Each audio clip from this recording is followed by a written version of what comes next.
ಎಲ್ಲರಿಗೂ ನಾಡಹಬ್ಬ ನಾಗರ ಪಂಚಮಿಯ ಶುಭಾಶಯಗಳು. ಹಾಗೆಯೇ ಈ ದಿವಸ ನಮ್ಮ ಶಾಲೆಯಲ್ಲಿ ಸಾಮಾಜಿಕ ಪರಿಶೋಧನೆ ಗ್ರಾಮ ಸಭೆ ಆಯೋಜನೆ ಮಾಡಿಕೊಂಡಿದ್ದೇವೆ. ಈ ಕಾರ್ಯಕ್ರಮಕ್ಕೆ ವಿಘ್ನ ಬಾರದಿರಲಿ ಅಂತ ಹೇಳಿ ನಮ್ಮ ಶಾಲೆಯ 9ನೇ ತರಗತಿ ವಿದ್ಯಾರ್ಥಿನಿಯರಾದಂತಹ ಚೇತನ ಹಾಗೂ ಸಂಘಟನೆಗಳಲ್ಲಿ ಪ್ರಾರ್ಥನೆ ಮಾಡಬೇಕು ಅಂತೇಳಿ ಈ ಮೂಲಕ ಕೇಳಬೇಕು.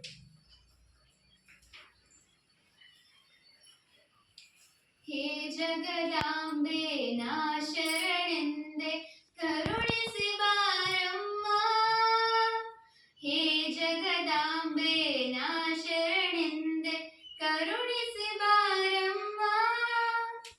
ನಿನ್ನೆ ಗಂಧನ ಒಮ್ಮೆಯಾದರೂ ತಿರುಗಿ ನೋಡಮ್ಮ. ನಿನ್ನೆ ಗಂಧನ ಒಮ್ಮೆಯಾದರೂ ತಿರುಗಿ ನೋಡಮ್ಮ. ಹೇ ಜಗದಾಂಬೆ ನಾ ಶರಣೆಂದೆ ಕರುಣಿಸಿ ಬಾರಮ್ಮ. ನಿನ್ನೆ ಗಂಧನ ಒಮ್ಮೆಯಾದರೂ ತಿರುಗಿ ನೋಡಮ್ಮ. ಹಗಲಿರುಳೆಲ್ಲ ನಿನ್ನಯ ಜ್ಞಾನ ಏತಕ್ಕೆ ಈ ಮೌನ. ಹಗಲಿರುಳೆಲ್ಲ ನಿನ್ನಯ ಜ್ಞಾನ ಏತಕ್ಕೆ ಈ ಮೌನ. ನಿನ್ನೆ ಗಂಧನ ಒಮ್ಮೆಯಾದರೂ ತಿರುಗಿ ನೋಡಮ್ಮ. ನಿನ್ನೆ ಗಂಧನ ಒಮ್ಮೆಯಾದರೂ ತಿರುಗಿ ನೋಡಮ್ಮ. ಹೇ ಜಗದಾಂಬೆ ನಾ ಶರಣೆಂದೆ ಕರುಣಿಸಿ ಬಾರಮ್ಮ. ನಿನ್ನೆ ಗಂಧನ ಒಮ್ಮೆಯಾದರೂ ತಿರುಗಿ ನೋಡಮ್ಮ. ನಿನ್ನೆ ಗಂಧನ ಒಮ್ಮೆಯಾದರೂ ತಿರುಗಿ ನೋಡಮ್ಮ. ಹೂಗಳ ತರಿಸುವೆ ಪೂಜೆಯ ಮಾಡುವೆ ಒಮ್ಮೆಯ ಬಾರಮ್ಮ. ಹೂಗಳ ತರಿಸುವೆ ಪೂಜೆಯ ಮಾಡುವೆ ಒಮ್ಮೆಲೆ ಬಾರಮ್ಮ. ನಿನ್ನೆ ಗಂಧನ ಒಮ್ಮೆಯಾದರೂ ತಿರುಗಿ ನೋಡಮ್ಮ. ನಿನ್ನೆ ಗಂಧನ ಒಮ್ಮೆಯಾದರೂ ತಿರುಗಿ ನೋಡಮ್ಮ. ಹೇ ಜಗದಾಂಬೆ ನಾ ಶರಣೆಂದೆ ಕರುಣಿಸಿ ಬಾರಮ್ಮ. ನಿನ್ನೆ ಗಂಧನ ಒಮ್ಮೆಯಾದರೂ ತಿರುಗಿ ನೋಡಮ್ಮ. ನಿನ್ನೆ ಗಂಧನ ಒಮ್ಮೆಯಾದರೂ ತಿರುಗಿ ನೋಡಮ್ಮ.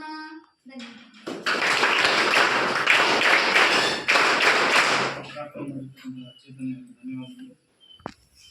ಗ್ರಾಮ ಸಭೆಯ ಅಜೆಂಡಾದಂತೆ ನಾಡಗೀತೆಯೊಂದಿಗೆ ಅಧಿಕೃತವಾಗಿ ಈ ಕಾರ್ಯಕ್ರಮವನ್ನು ಚಾಲನೆಯನ್ನು ಮಾಡಬೇಕು. ಹಾಗೆ ನಾಡಗೀತೆಯನ್ನು ನಮ್ಮ ಶಾಲೆಯ 9ನೇ ತರಗತಿ ವಿದ್ಯಾರ್ಥಿನಿಗಳಾದಂತಹ ಜೀವಿಕಾ ಹಾಗೂ ಸಂಗಡಿಗರು ಹಾಡಬೇಕು ಅಂತೇಳಿ ಈ ಮೂಲಕ ಕೇಳಬೇಕು.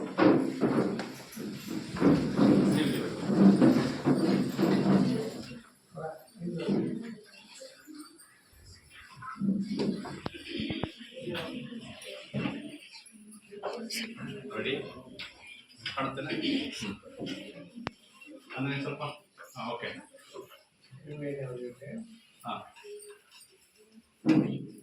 ರೆಡಿ. ಜೈ ಭಾರತ ಜನನಿಯ ತನುಜಾತೆ ಜಯ ಹೇ ಕರ್ನಾಟಕ ಮಾತೆ. ಜಯ ಸುಂದರ ನದಿವನಗಳ ನಾಡೆ. ಜಯ ಹೇ ರಸ ಋಷಿಗಳ ಬೀಡೆ. ಜೈ ಭಾರತ ಜನನಿಯ ತನುಜಾತೆ ಜಯ ಹೇ ಕರ್ನಾಟಕ ಮಾತೆ. ಭೂದೇವಿಯ ಮಕುಟದ ನವಮಣಿಯೇ ಗಂಧದ ಚಂದದ ಒಂದಿನ ಗಣಿಯೇ. ರಾಘವ ಮಧುಸೂದನರವತರಿಸಿದ ಭಾರತ ಜನನಿಯ ತನುಜಾತೆ ಜಯ ಹೇ ಕರ್ನಾಟಕ ಮಾತೆ. ಜನನಿಯ ಜೋಗುಳ ವೇದದ ಘೋಷ ಜನನಿಗೆ ಜೀವವು ನಿನ್ನಾವೇಶ. ಹಸುರಿನ ಗಿರಿಗಳ ಸಾಲೆ ನಿನ್ನಯ ಕೊರಳಿನ ಮಾಲೆ.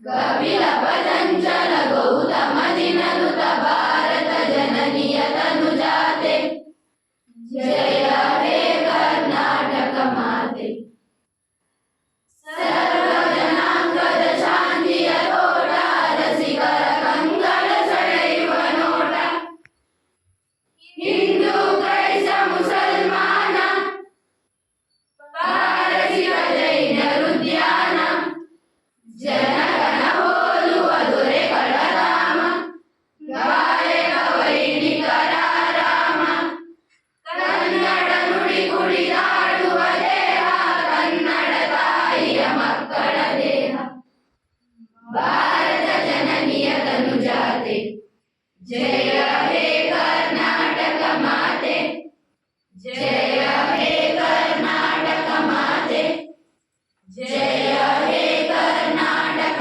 ಮಾತೆ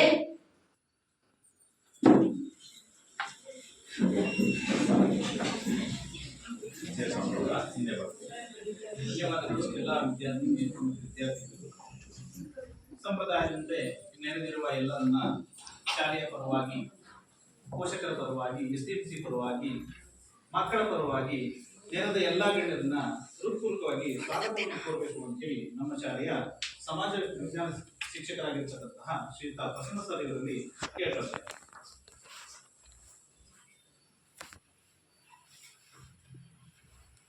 ಎಲ್ಲರಿಗೂ ನಮಸ್ಕಾರಗಳನ್ನು ತಿಳಿಸ್ತಾ, ಕಳೆದ 3 ದಿವಸಗಳಿಂದ ನಮ್ಮ ಶಾಲೆಯಲ್ಲಿ ಸಾಮಾಜಿಕ ಪರಿಶೋಧನೆ ಎಂಬಂತಹ ಕಾರ್ಯಕ್ರಮದ ಅಡಿಯಲ್ಲಿ ಇವತ್ತು 3ನೇ ದಿವಸದ ಒಂದು ಕಾರ್ಯಕ್ರಮವನ್ನು ನಾವು ಹಮ್ಮಿಕೊಂಡಿದ್ದೇವೆ. ಈ ಸಾಮಾಜಿಕ ಪರಿಶೋಧನೆಯ ವರದಿಯ ಮಂಡನೆ ಹಾಗೆಯೇ ಗ್ರಾಮ ಸಭೆ ಈ ವಿಚಾರಗಳನ್ನು ಕುರಿತಾಗಿ ಪೋಷಕರು ಹಾಗೆಯೇ ಗ್ರಾಮದ ಹಲವಾರು ಮುಖಂಡರೊಂದಿಗೆ ಸಭೆಯನ್ನು ಈ ಸಂದರ್ಭದಲ್ಲಿ ಆಯೋಜನೆಯನ್ನು ಮಾಡಿದ್ದೇವೆ. ಈ ಒಂದು ಸಮಾರಂಭಕ್ಕೆ, ಈ ಒಂದು ಕಾರ್ಯಕ್ರಮದ ಅಧ್ಯಕ್ಷತೆಯನ್ನು ವಹಿಸಿಕೊಂಡಿರುವಂತಹ ಶ್ರೀಯುತ ಮಾರುತಿ ಸರ್ ಅವರು, ಅಗ್ರಿಕಲ್ಚರ್ ಆಫೀಸರ್ ಹೊಸನಗರ, ಇವರಿಗೆ ನಾನು ಎಲ್ಲರ ಪರವಾಗಿ ಪೂರ್ವಕವಾದಂತಹ ಒಂದು ಸ್ವಾಗತವನ್ನು ಬಯಸ್ತಾ ಇದ್ದೇನೆ. ಹಾಗೆಯೇ ನಮ್ಮ ಶಾಲೆಯ ಮುಖ್ಯ ಶಿಕ್ಷಕರು, ನಮ್ಮೆಲ್ಲರ ಮಾರ್ಗದರ್ಶಕರು ಆಗಿರುವಂತಹ ಶ್ರೀಯುತ ಸೋಮಶೇಖರ್ ಸರ್ ಅವರನ್ನ ನಾನು ಈ ಒಂದು ಕಾರ್ಯಕ್ರಮಕ್ಕೆ ಹೃತ್ಪೂರ್ವಕವಾದಂತಹ ಸ್ವಾಗತವನ್ನ ಬಯಸ್ತಾ ಇದ್ದೇನೆ. ಹಾಗೆಯೇ ಈ ಒಂದು ಕಾರ್ಯಕ್ರಮದಲ್ಲಿ ಶ್ರೀಮತಿ ಪಲ್ಲವಿ ನಾಗರಾಜ್, ಮಾಜಿ ಅಧ್ಯಕ್ಷರು ಮತ್ತು ಹಾಲಿ ಸದಸ್ಯರು, ಗ್ರಾಮ ಪಂಚಾಯಿತಿ ಬೆಳ್ಳೂರು, ಇವರು ಈ ಒಂದು ಕಾರ್ಯಕ್ರಮದಲ್ಲಿ ಹಾಜರಿದ್ದಾರೆ. ಇವರಿಗೆ ಎಲ್ಲರ ಪರವಾಗಿ ಸ್ವಾಗತವನ್ನ ಬಯಸ್ತಾ ಇದ್ದೇನೆ. ಹಾಗೆಯೇ ಶ್ರೀಮತಿ ಭವಾನಿ ದಿವಾಕರ್, ಮಾಜಿ ಅಧ್ಯಕ್ಷರು ಮತ್ತು ಹಾಲಿ ಸದಸ್ಯರು, ಗ್ರಾಮ ಪಂಚಾಯಿತಿ ಬೆಳ್ಳೂರು, ಇವರು ಕೂಡ ಈ ಒಂದು ಕಾರ್ಯಕ್ರಮದಲ್ಲಿ. ಹಾಗೆಯೇ ಈ ಒಂದು ಸಾಮಾಜಿಕ ಪರಿಶೋಧನೆ ತಾಲೂಕು ಕಾರ್ಯಕ್ರಮದ ಒಂದು ನೋಡಲ್ ಆಫೀಸರ್ ಆಗಿರುವಂತಹ ಶ್ರೀಯುತ ನಾಗೇಶ್ ಸರ್ ಅವರು ಈ ಒಂದು ಕಾರ್ಯಕ್ರಮದಲ್ಲಿ ಹಾಜರಿದ್ದಾರೆ. ಇವರಿಗೂ ಕೂಡ ನಾನು ಹೃತ್ಪೂರ್ವಕವಾದಂತಹ ಒಂದು ಸ್ವಾಗತವನ್ನ ಬಯಸ್ತಾ ಇದ್ದೇನೆ. ಹಾಗೆಯೇ ಕಳೆದ 2 ದಿವಸಗಳಿಂದ ನಮ್ಮ ಶಾಲೆಯಲ್ಲಿ ಬಂದು ಹಾಗೆಯೇ ನಮ್ಮ ಪೋಷಕರ ಮನೆಗಳಿಗೆ ಭೇಟಿಯನ್ನು ನೀಡಿ ನಮ್ಮ ಶಾಲೆಯ ವಾತಾವರಣ ಇರ್ಬೋದು ಅಥವಾ ಆಡಿಟಿನ ಜವಾಬ್ದಾರಿಯನ್ನು ಹೊತ್ತು ಸಂಪನ್ಮೂಲ ವ್ಯಕ್ತಿಯಾಗಿ ಕಾರ್ಯವನ್ನು ನಿರ್ವಹಿಸಿದಂತಹ ಶ್ರೀಯುತ ದೇವೇಂದ್ರಪ್ಪ ಸರ್ ಅವರು, ಇವರು ಕೂಡ ಈ ಒಂದು ಕಾರ್ಯಕ್ರಮದಲ್ಲಿ ಹಾಜರಿದ್ದಾರೆ. ಇವರಿಗೂ ಕೂಡ ನಾನು ಸ್ವಾಗತವನ್ನ ಬಯಸ್ತಾ ಇದ್ದೇನೆ.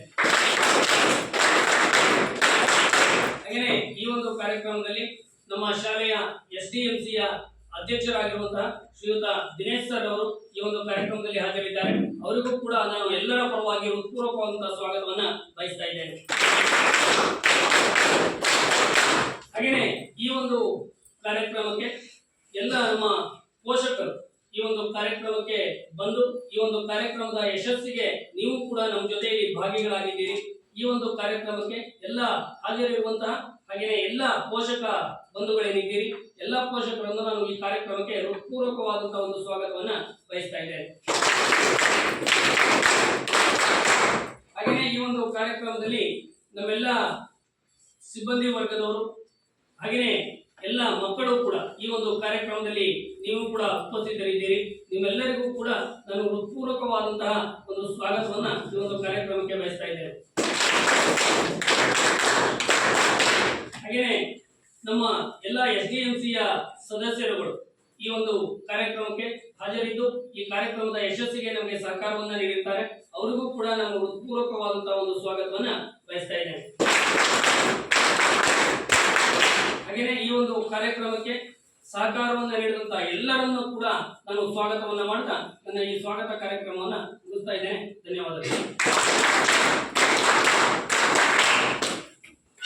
ಎಲ್ಲರನ್ನ ಆತ್ಮೀಯವಾಗಿ ಸ್ವಾಗತ ಕೋರಿದಂತಹ ಶ್ರೀಯುತ ಪ್ರಸನ್ನ ಸರ್ ಇವರು ಕೂಡ ಸ್ವಾಗತವನ್ನು ಕೊಡ್ತಾ ಸ್ವಾಗತ ಕೋರಿದ್ದಕ್ಕೆ ಧನ್ಯವಾದಗಳು. ಸಾಮಾಜಿಕ ಪರಿಶೋಧನೆ ಗ್ರಾಮ ಸಭೆ ಅಂದ್ರೆ ಏನು, ಇದರ ಸಂಕ್ಷಿಪ್ತ ಮಾಹಿತಿಯನ್ನ ಶ್ರೀಯುತ ನಾಗೇಶ್ ಸರ್ ಅವರು ಸಾಮಾಜಿಕ ಪರಿಶೋಧನೆ ತಾಲೂಕು ಕಾರ್ಯಕ್ರಮ ವ್ಯವಸ್ಥಾಪಕರು, ತಾಲೂಕು ಪಂಚಾಯತಿ ಹೊಸನಗರ, ಸಂಕ್ಷಿಪ್ತವಾದಂತಹ ಮಾಹಿತಿಯನ್ನ ನೀಡಬೇಕಾಗಿ ಈ ಮೂಲಕ ಅವರಲ್ಲಿ ಕೇಳ್ಕೊಳ್ತಾ ಇದ್ದಾರೆ. ಎಲ್ಲರಿಗೂ ನಮಸ್ಕಾರ. 2023-24ನೇ ಸಾಲಿನ ಸಮಗ್ರ ಶಿಕ್ಷಣ ಯೋಜನೆಗೆ ಸಂಬಂಧಪಟ್ಟಂತೆ ಸಾಮಾಜಿಕ ಪರಿಶೋಧನೆ ಗ್ರಾಮ ಸಭೆಯನ್ನು ನಾವು ಈ ದಿನ ನಡೆಸ್ತಾ ಇರ್ತಕ್ಕಂಥದ್ದು. ಈ ಒಂದು ಸಭೆಯ ಅಧ್ಯಕ್ಷತೆಯನ್ನು ವಹಿಸಿರ್ತಕ್ಕಂಥ ಮಾರ್ಗದರ್ಶಕರಾದ SDMC ಅಧ್ಯಕ್ಷರ, ಉಪಾಧ್ಯಕ್ಷರ, ಗ್ರಾಮ ಪಂಚಾಯತಿ ಎಲ್ಲ ಸದಸ್ಯರೇ, ಎಲ್ಲ ಮುಖ್ಯ ಶಿಕ್ಷಕರೇ, ಎಲ್ಲ ಶಿಕ್ಷಕರು, ಹಾಗೆಲ್ಲ ಗ್ರಾಮಸ್ಥರೇ ಹಾಗೂ ಮಕ್ಕಳೇ, ಈ ಸಾಮಾಜಿಕ ಪರಿಶೋಧನೆ ಅಂತಕ್ಕಂಥದ್ದು ಈ ಶಾಲಾ ಹಂತದಲ್ಲಿ ನಾವು ಈಗ ಒಂದು 4 ವರ್ಷಗಳಿಂದ ನಾವು ಇದನ್ನ ಪ್ರಾರಂಭ ಮಾಡಿರ್ತಕ್ಕಂಥದ್ದು. ಶಾಲೆಗಳಲ್ಲಿ ಬಿಸಿ ಊಟಕ್ಕೆ ಸಂಬಂಧಪಟ್ಟಂತೆ ನಾವು ತಾಲೂಕಿನಲ್ಲಿ ಕೆಲವೊಂದು ಶಾಲೆಗಳನ್ನ ಆಯ್ಕೆ ಮಾಡ್ಕೊಂಡ್ಬಿಟ್ಟು ಸಾಮಾಜಿಕ ಪರಿಶೋಧನೆ ನಡೆಸ್ಬಿಟ್ಟು ಸರ್ಕಾರಕ್ಕೆ ವರದಿಯನ್ನು ಸಲ್ಲಿಸಿದ್ದೀವಿ. ಆದ್ರೆ ಕಳೆದ ಬಾರಿಯಿಂದ ನಾವು ಈ ಸಮಗ್ರ ಶಿಕ್ಷಣ ಯೋಜನೆಯನ್ನು ಕೂಡ ಈ ಒಂದು ಸಾಮಾಜಿಕ ಪರಿಶೋಧನೆ ಒಳಗಡೆ ತರಬೇಕು ಅಂತಕ್ಕಂಥದ್ದು ಸರ್ಕಾರದ ಚಿಂತನೆ ಇತ್ತು. ಆ ನಿಟ್ಟಿನಲ್ಲಿ ಈ ಒಂದು ಯೋಜನೆಯನ್ನ ಕಳೆದ ಬಾರಿಯಿಂದ ನಾವು ಶಾಲೆಗಳಲ್ಲಿ ಪ್ರಾರಂಭ ಮಾಡಿದ್ದೀವಿ. ಕಳೆದ ಬಾರಿ 20% ಅಷ್ಟು ಶಾಲೆಗಳನ್ನ ನಾವು ಆಯ್ಕೆ ಮಾಡ್ಕೊಂಡ್ಬಿಟ್ಟು ಸಾಮಾಜಿಕ ಪರಿಶೋಧನೆಯನ್ನ ನಡೆಸಿದ್ದೀವಿ. ಈ ಬಾರಿಗೆ ಕೂಡ 20% ಶಾಲೆಗಳನ್ನ ಆಯ್ಕೆ ಮಾಡ್ಕೊಂಡಿರ್ತಕ್ಕಂಥದ್ದು. ಒಂದು ಗ್ರಾಮ ಪಂಚಾಯತಿಗೆ 2 ಶಾಲೆಗಳನ್ನ ಆಯ್ಕೆ ಮಾಡ್ಕೊಂಡ್ಬಿಟ್ಟು ಸಾಮಾಜಿಕ ಪರಿಶೋಧನೆಯನ್ನ ನಡೆಸ್ತಾ ಇದ್ದೀವಿ. ಈ ಒಂದು ಸಾಮಾಜಿಕ ಪರಿಶೋಧನೆ ಅಂತಕ್ಕಂಥದ್ದು ಎಲ್ಲ ಶಾಲೆಗಳಲ್ಲೂ ಕೂಡ ನಾವು ನಡೆಸಬೇಕಾಗಿದೆ. ನಮಗೆ 5 ವರ್ಷದ ಅವಧಿ ಇದೆ. ಹಾಗಾಗಿ 5 ವರ್ಷದ ಒಳಗಡೆ ಎಲ್ಲ ಶಾಲೆಗಳನ್ನು ಕೂಡ ಈ ಸಾಮಾಜಿಕ ಪರಿಶೋಧನೆಯನ್ನು ನಡೆಸ್ತೀವಿ. ಈ ಸಾಮಾಜಿಕ ಪರಿಶೋಧನೆ ಅಂತಂದ್ರೆ ಸಮಾಜದ ಮಧ್ಯದಲ್ಲಿ ನಾವು ಏನೆಲ್ಲ ಸರ್ಕಾರದ ಕಾರ್ಯಕ್ರಮಗಳು ಆಗಿದೆ ಅಂತಕ್ಕಂಥದ್ದನ್ನ ತಿಳ್ಕೊಳ್ತಕ್ಕಂಥದ್ದು, ಮತ್ತೆ ವಾಸ್ತವ ಅಂಶಗಳನ್ನ ಇಲ್ಲಿ ಏನೆಲ್ಲ ಸರ್ಕಾರದ ಏನು ಸಮಗ್ರ ಶಿಕ್ಷಣ ಯೋಜನೆಯಲ್ಲಿ ಏನು ಮಾರ್ಗಸೂಚಿ ಇದೆ ಅದರ ಪ್ರಕಾರ ಏನೆಲ್ಲ ಆಗ್ತಾ ಇದೆ ಅಂತಕ್ಕಂಥದ್ದನ್ನ ತಿಳ್ಕೊಂಡು ವಾಸ್ತವ ಅಂಶವನ್ನು ಸರ್ಕಾರಕ್ಕೆ ಕೊಡ್ತಕ್ಕಂಥದ್ದೇ ಸಾಮಾಜಿಕ ಪರಿಶೋಧನೆ. ಈ ಸಮಗ್ರ ಶಿಕ್ಷಣ ಯೋಜನೆ ಅಂತಕ್ಕಂಥದ್ದು 2018-19ರಲ್ಲಿ ಜಾರಿಗೆ ಬಂದಿರತಕ್ಕಂಥದ್ದು. ಇದರ ಪೂರ್ವದಲ್ಲಿ ಸರ್ವ ಶಿಕ್ಷಾ ಅಭಿಯಾನ ಅಂತಕ್ಕಂಥದ್ದಿತ್ತು, ಮಾಧ್ಯಮಿಕ ಶಿಕ್ಷಣ ಅಭಿಯಾನ ಅಂತಕ್ಕಂಥದ್ದಿತ್ತು, ಹಾಗೆ ಶಿಕ್ಷಕರ ಶಿಕ್ಷಣ. ಈ 3 ಯೋಜನೆಗಳು ಶಾಲೆಗಳಲ್ಲಿ ಚಾಲನೆಯಲ್ಲಿತ್ತು. ಆ 3 ಯೋಜನೆಗಳನ್ನ ಒಟ್ಟುಗೂಡಿಸ್ಬಿಟ್ಟು ಈ ಸಮಗ್ರ ಶಿಕ್ಷಣ ಯೋಜನೆ ಅಂತಕ್ಕಂಥದ್ದನ್ನ ಜಾರಿಗೆ ತಂದಿರ್ತಕ್ಕಂಥದ್ದು. ಈ ಯೋಜನೆಯ ಪ್ರಮುಖ ಉದ್ದೇಶ ಅಂತಂದ್ರೆ ಈ ಒಂದು ಶಾಲಾ ವ್ಯಾಪ್ತಿಯಲ್ಲಿ ಯಾವುದೇ ಮಗು ಕಲಿಕೆಯಿಂದ ಹಿಂದುಳಿಬಾರ್ದು. ಯಾವ್ದಾದ್ರು ಮಗು ಶಾಲೆ ಬಿಟ್ಟು ಹೋಗಿದ್ರೆ ಆ ಮಕ್ಕಳನ್ನ ಶಾಲೆಗೆ ಕರ್ತರಬೇಕು ಅಂತಕ್ಕಂಥದ್ದು.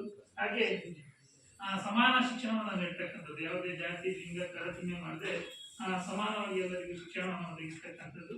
ಹಾಗೆ 1ನೇ ತರಗತಿಯಿಂದ 12ನೇ ತರಗತಿವರೆಗೂ ಉಚಿತ ಮತ್ತೆ ಕಡ್ಡಾಯ ಶಿಕ್ಷಣವನ್ನು ನೀಡಬೇಕು ಅಂತಕ್ಕಂಥದ್ದು. ಹಾಗೆ ವಿಶೇಷ ಚೇತನ ಮಕ್ಕಳೇನಾದ್ರು ಈ ಒಂದು ಶಾಲಾ ವ್ಯಾಪ್ತಿಯಲ್ಲಿ ಇದ್ರೆ ಅವರಿಗೂ ಕೂಡ ಶಿಕ್ಷಣವನ್ನು ನೀಡ್ತಕ್ಕಂಥದ್ದು. ಅವರ ಶಾಲೆಗೆ ಬರುವ ಹಂತದಲ್ಲಿ ಇದ್ರೆ ಅವರಿಗೆ ಶಾಲೆಯಲ್ಲಿ ಶಿಕ್ಷಣವನ್ನು ಒದಗಿಸ್ತಕ್ಕಂಥದ್ದು. ಒಂದು ವೇಳೆ ಅವರಿಗೆ ಬರಲಿಕ್ಕೆ ಸಾಧ್ಯ ಆಗಿರ್ತಕ್ಕಂಥ ಸಂದರ್ಭ ಇದ್ರೆ ಅವರಿಗೆ ಗೃಹಾಧಾರಿತ ಶಿಕ್ಷಣವನ್ನು ನೀಡಬೇಕು ಅಂತಕ್ಕಂಥದ್ದು. ಹಾಗೆ ಶಿಕ್ಷಕರಿಗೆ ಕೂಡ ಕಾಲಕಾಲಕ್ಕೆ ತರಬೇತಿಯನ್ನು ಆಯೋಜಿಸುವ ಮುಖಾಂತರ ಅವರ ಒಂದು ಕಾರ್ಯಕ್ಷಮತೆಯನ್ನ ಹೆಚ್ಚಿಗೆ ಮಾಡ್ತಕ್ಕಂಥದ್ದು ಕೂಡ ಈ ಒಂದು ಸಮಗ್ರ ಶಿಕ್ಷಣ ಯೋಜನೆಯಲ್ಲಿ ಇರ್ತಕ್ಕಂಥದ್ದು. ಈ ಸಾಮಾಜಿಕ ಪರಿಶೋಧನೆಯಲ್ಲಿ ಏನು ನಾವು ನಡೆಸಬೇಕಾಗುತ್ತೆ ಅಂತಂದ್ರೆ ಏನು ಈ ಸಮಗ್ರ ಶಿಕ್ಷಣ ಯೋಜನೆಯಲ್ಲಿ ಏನೆಲ್ಲ ಸರ್ಕಾರದ ಮಾರ್ಗಸೂಚಿಯಂತೆ ಏನೆಲ್ಲ ಅಂಶಗಳು ಈ ಒಂದು ಶಾಲೆಯಲ್ಲಿ ಇರಬೇಕಾಗಿದೆ.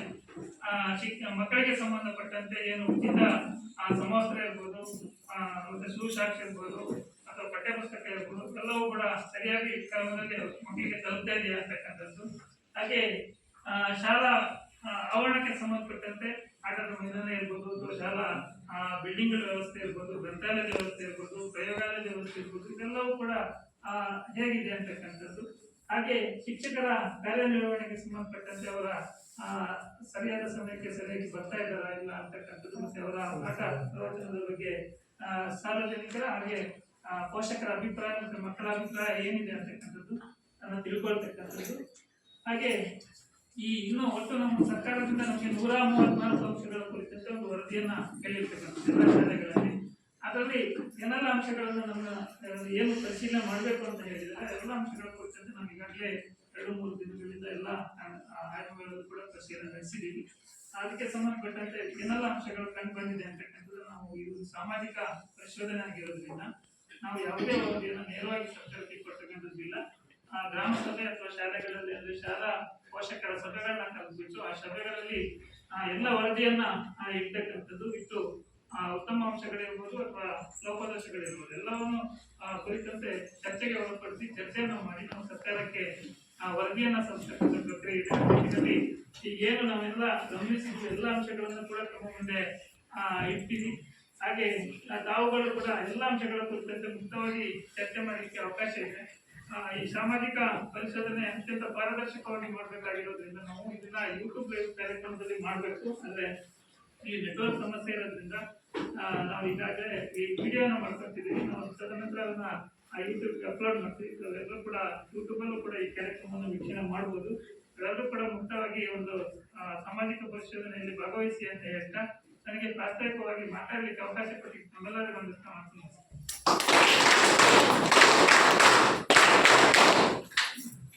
ಸಾಮಾಜಿಕ ಪರಿಶೋಧನೆ ಬಗ್ಗೆ ಸಂಕ್ಷಿಪ್ತವಾಗಿ ಮಾಹಿತಿಯನ್ನ ಎಲ್ಲರಿಗೂ ತಿಳಿಸಿದಂತಹ ಸರ್ ಅವರಿಗೆ ಧನ್ಯವಾದಗಳು.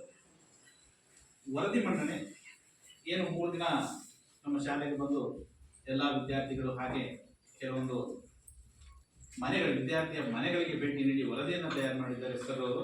ಸೊ ಆ ವರದಿ ಮಂಡನೆ ಶ್ರೀಯುತ ದೇವೇಂದ್ರಪ್ಪ ಸರ್ ಅವರು ಸಂಪನ್ಮೂಲ ವ್ಯಕ್ತಿಗಳು ಮಂಡಿಸಬೇಕು ಅಂತ ಹೇಳಿ ಈ ಮೂಲಕ ಕೇಳ್ತಾ ಇರ್ತೀನಿ. ಇದಾದ ನಂತರ ಈ ವರದಿಯ ಮೇಲೆ ಚರ್ಚೆ ಇರ್ತದೆ. ಗಮನಿಸಿ ದಯವಿಟ್ಟು ಈ ವರದಿಯನ್ನು ಒಂದಿಷ್ಟು ಗಮನದಿಂದ ಆರಿಸಿ ಇದರ ಮೇಲೆ ಚರ್ಚೆಗೆ ಮುಕ್ತ ಅವಕಾಶವನ್ನು ಕೊಟ್ಟಾಗ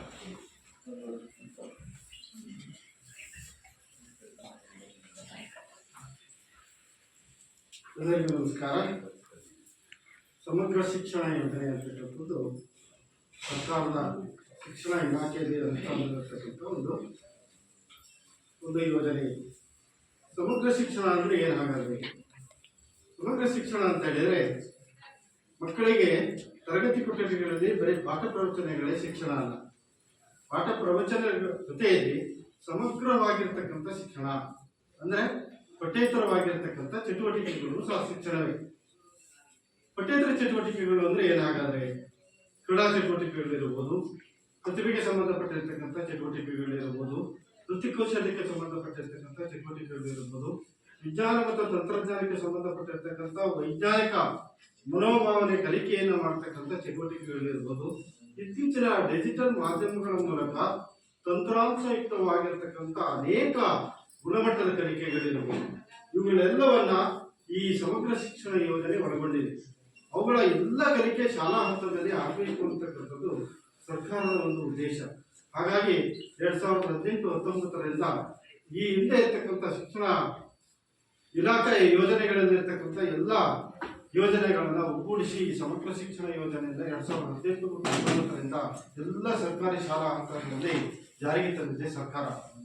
2018ರಲ್ಲಿ ಜಾರಿಗೆ ಬಂದಿರತಕ್ಕಂಥ ಈ ಸಮಗ್ರ ಶಿಕ್ಷಣ ಯೋಜನೆ ಯಾವ ರೀತಿ ಸಮಗ್ರವಾಗಿರ್ತಕ್ಕಂಥ ಗುಣಮಟ್ಟದ ಶಿಕ್ಷಣವನ್ನ ಶಾಲಾ ಹಂತದಲ್ಲಿ ಎಲ್ಲ ಶಾಲೆಗಳು ನೀಡ್ತಾ ಇದೆ ಅಂತಕ್ಕಂಥದ್ದು ಸರ್ಕಾರಕ್ಕೆ ಗೊತ್ತಾಗಬೇಕಾಗಿದೆ. ಆಮೇಲೆ ಮೇಲ್ಮಟ್ಟದಲ್ಲಿ ಶಿಕ್ಷಣ ಇಲಾಖೆಯ ಅನೇಕ ನಿಯಮಗಳನ್ನ ರೂಪುರೇಷೆಗಳನ್ನ ತಯಾರು ಮಾಡತಕ್ಕಂಥ ಶಿಕ್ಷಣ ತಜ್ಞರಿಗೆ ಗೊತ್ತಾಗಬೇಕಾಗಿದೆ. 2018ರಿಂದ ಇಲ್ಲಿಯವರೆಗೆ ಯಾವ ರೀತಿ ಅನುಷ್ಠಾನ ಆಗಿ ಮಕ್ಕಳಿಗೆ ಗುಣಮಟ್ಟದ ಶಿಕ್ಷಣವನ್ನು ನೀಡ್ತಾ ಇದೆ ಅಂತಕ್ಕಂಥದ್ದನ್ನ ಸರ್ಕಾರ ನೇರವಾಗಿ ಶಿಕ್ಷಣ ತಜ್ಞರು ಮೇಲ್ಮಟ್ಟದಲ್ಲಿರ್ತಕ್ಕಂಥವ್ರು ನೇರವಾಗಿ ಎಲ್ಲ ಶಾಲೆಗಳಲ್ಲಿ ಬಂದು ನೋಡ್ಲಿಕ್ಕೆ ಆಗೋದಿಲ್ಲ. ಹಾಗಾಗಿ ಈ ಸಾಮಾಜಿಕ ಪರಿಶೋಧನೆ ಅಂತಕ್ಕಂಥ ಒಂದು ಪ್ರಕ್ರಿಯೆಯ ಮೂಲಕ ಅಲ್ಲಿ ನೈಜವಾಗಿರ್ತಕ್ಕಂಥ ವಾಸ್ತವಾಂಶಗಳನ್ನು ಪರಿಶೀಲಿಸಿ ಅದರ ನೈಜ ವರದಿಯನ್ನು ತರಿಸಿಕೊಂಡು ಮುಂದೆ ಈ ವರದಿಯಲ್ಲಿರ್ತಕ್ಕಂಥ ಉತ್ತಮ ಅಂಶಗಳಲ್ಲಿ ಲೋಪದೋಷಗಳಿರ್ತಕ್ಕಂಥದ್ದನ್ನ ಅದನ್ನ ಸರ್ಕಾರ ತರಿಸ್ಕೊಂಡು ಅದರ ಮೂಲಕ ಎಲ್ಲೆಲ್ಲಿ ಯಾವ್ಯಾವ ರೀತಿಯಾಗಿರ್ತಕ್ಕಂಥ ಶಿಕ್ಷಣ ಮಗುವಿಗೆ ದೊರೀತಾ ಇದೆ ಅಂತಕ್ಕಂಥದ್ದು ತಿಳ್ಕೊಳ್ತಕ್ಕಂಥದ್ದು. ಹಾಗಾಗಿ ಈ ಸಾಮಾಜಿಕ ಪರಿಶೋಧನೆಯನ್ನ ಪ್ರಕ್ರಿಯೆಯನ್ನ ಜಾರಿಗೆ ತಂದಿರ್ತಕ್ಕಂಥದ್ದು. ಅದರ ಪ್ರಕಾರ ಏನು ಸರ್ಕಾರದ ಆದೇಶದ ಇದೆ, ಈ ಯೋಜನೆಯ ಮಾರ್ಗಸೂಚಿ ಇದೆ, ಸರ್ಕಾರದ ವೇಳಾಪಟ್ಟಿ ಇದೆ. ಅದರ ಪ್ರಕಾರ ನಾವು ನಿಮ್ಮ ಶಾಲೆಯಲ್ಲಿ ಕಳೆದ 2 ದಿನಗಳಿಂದ ಸಾಮಾಜಿಕ ಪರಿಶೋಧನೆಯನ್ನು ನಡೆಸಿದ್ದೇವೆ. ಅದರಲ್ಲಿ 134 ಅಂಶಗಳನ್ನು ನಾವು ಸಾಮಾಜಿಕ ಪರಿಶೋಧನೆಗೆ ಒಳಪಡಿಸಬೇಕು. ಎಲ್ಲ ಅಂಶಗಳನ್ನು ನಾವು ಪರಿಶೀಲನೆಯನ್ನು ಮಾಡಿದ್ದೇವೆ. ಆ ಏನೇನು ಅಂಶಗಳು ಅಂತಕ್ಕಂಥದ್ದನ್ನು ನಾನು ಸಭೆಯ ಮುಂದೆ ಮಂಡಿಸ್ತಾ ಇದ್ದೇನೆ.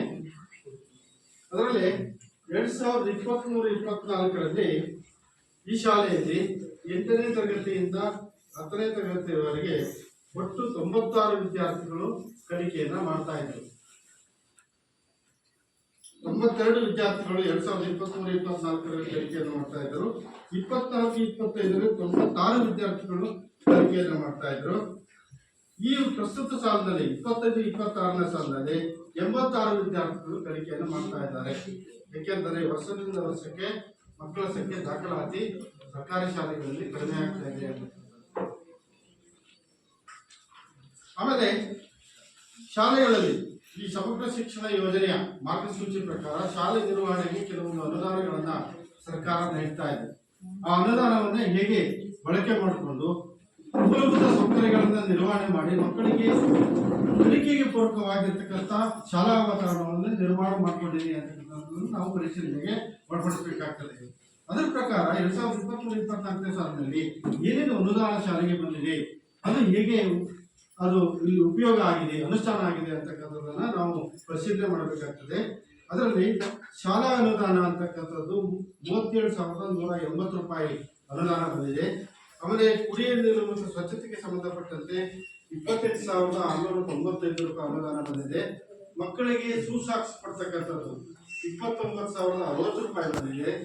ಆಮೇಲೆ ವಿಶೇಷಚೇತನ ಮಕ್ಕಳಿಗೆ ಅನುದಾನವನ್ನು ನೀಡತಕ್ಕಂಥದ್ದು 1,800 ರೂಪಾಯಿ ಬಂದಿದೆ.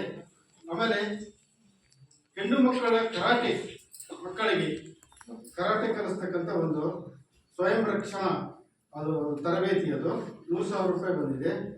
ಆಮೇಲೆ ಆರೋಗ್ಯ ಸಲಹೆಗೆ 500 ರೂಪಾಯಿ ಬಂದಿದೆ. ಒಟ್ಟು 1,235,000 ರೂಪಾಯಿ ಆ ಒಂದು 23-24ನೇ ಸಾಲಿನಲ್ಲಿ ಶಾಲಾ ನಿರ್ವಹಣೆಗೆ ಅನುದಾನವನ್ನು ನೀಡಿದೆ. ಅದರ ಪ್ರಕಾರ ಅನುದಾನವನ್ನು ಹೇಗೆ ಶಾಲೆ ನಿರ್ವಹಣೆ ಮಾಡಿದೆ ಅಂತಕ್ಕಂಥದ್ದನ್ನು ನಾವು ಪರಿಶೀಲನೆ ಮಾಡಿದ್ದೇವೆ. ಅದರಲ್ಲಿ ಶಾಲಾ ಅನುದಾನವನ್ನು 37,180 ರೂಪಾಯಿಯನ್ನ ಖರ್ಚು ಮಾಡಿದೆ. ಅದಕ್ಕೆ ತಕ್ಕಂತೆ ಏನೇನು ಕಾಮಗಾರಿ ಮಾಡಿದೆ ಅಂತಕ್ಕಂಥದ್ದನ್ನು ನಾವು ಪರಿಶೀಲನೆ ಮಾಡಿದ್ದೇವೆ. ಅದಕ್ಕೆ ತಕ್ಕಂತೆ ಬಿಲ್ಲು ವಚನಗಳನ್ನು ಶಾಲೆ ನಿರ್ವಹಣೆ ಮಾಡಬೇಕು, ಅದನ್ನು ಪರಿಶೀಲನೆ ಮಾಡಿದ್ದೇವೆ. ಖರ್ಚು ವೆಚ್ಚಗಳು ಸರಿಯಾದ ರೀತಿಯಲ್ಲಿ ನಿರ್ವಹಣೆ ಆಗಿದೆ. ಕುಡಿಯುವ ನೀರು ಮತ್ತು ಸ್ವಚ್ಛತೆಗೆ ಸಂಬಂಧಪಟ್ಟಂತೆ 25,095 ರೂಪಾಯಿ ಖರ್ಚಾಗಿದೆ. ಸುಸಾಕ್ಷಿಗೆ ಸಂಬಂಧಪಟ್ಟಂತೆ 39,060 ರೂಪಾಯಿ ಖರ್ಚಾಗಿದೆ. ಎಲ್ಲ ಮಕ್ಕಳು ಅದನ್ನು ಪಡೆದಿದ್ದೇವೆ ಅಂತಕ್ಕಂಥದ್ದು ಅಭಿಪ್ರಾಯವನ್ನು ಹೇಳಿದ್ದಾರೆ. ಆಮೇಲೆ ವಿಶೇಷಚೇತನ ಮಕ್ಕಳಿಗೆ ಮಾಡಿದ 1,800 ರೂಪಾಯಿ ಆ ಮಗುವಿಗೆ ತಲುಪಿದೆ. ಹೆಣ್ಣು ಮಕ್ಕಳಿಗೆ ಕರಾಟೆ ಕಲಿಸ್ತಕ್ಕಂಥದ್ದು ಅದನ್ನು ಖಾಸಗಿ ಶಿಕ್ಷಕರನ್ನ ಕರೆಸಿ ಅದನ್ನು ತರಬೇತಿಯನ್ನು ಮಾಡಿದ್ದಾರೆ. ಅದಕ್ಕೆ 3,000 ರೂಪಾಯಿ ಖರ್ಚು ವೆಚ್ಚ ನಿರ್ವಹಣೆ ಆಗಿದೆ. ಆರೋಗ್ಯ ಸಲಹೆಗೆ ಸಂಬಂಧಪಟ್ಟಂತೆ 500 ರೂಪಾಯಿ ಅದು ಖರ್ಚಾಗಿದೆ. ಒಟ್ಟು 1,235 ರೂಪಾಯಿ ಖರ್ಚು ವೆಚ್ಚ ನಿರ್ವಹಣೆ ಆಗಿದೆ. ಅದಕ್ಕೆ ಸಂಬಂಧಪಟ್ಟಿರ್ತಕ್ಕಂಥ ಎಲ್ಲ ಏನು ಅನುಷ್ಠಾನ ಇದೆ ಅದಕ್ಕೆ ಸಂಬಂಧಪಟ್ಟಂತೆ ನಾವು ಪರಿಶೀಲನೆ ಮಾಡಿದ್ದೇವೆ. ಬಿಲ್ಲು ವೆಚ್ಚಗಳನ್ನು ನಾವು ಪರಿಶೀಲನೆ ಮಾಡಿದ್ದೇವೆ.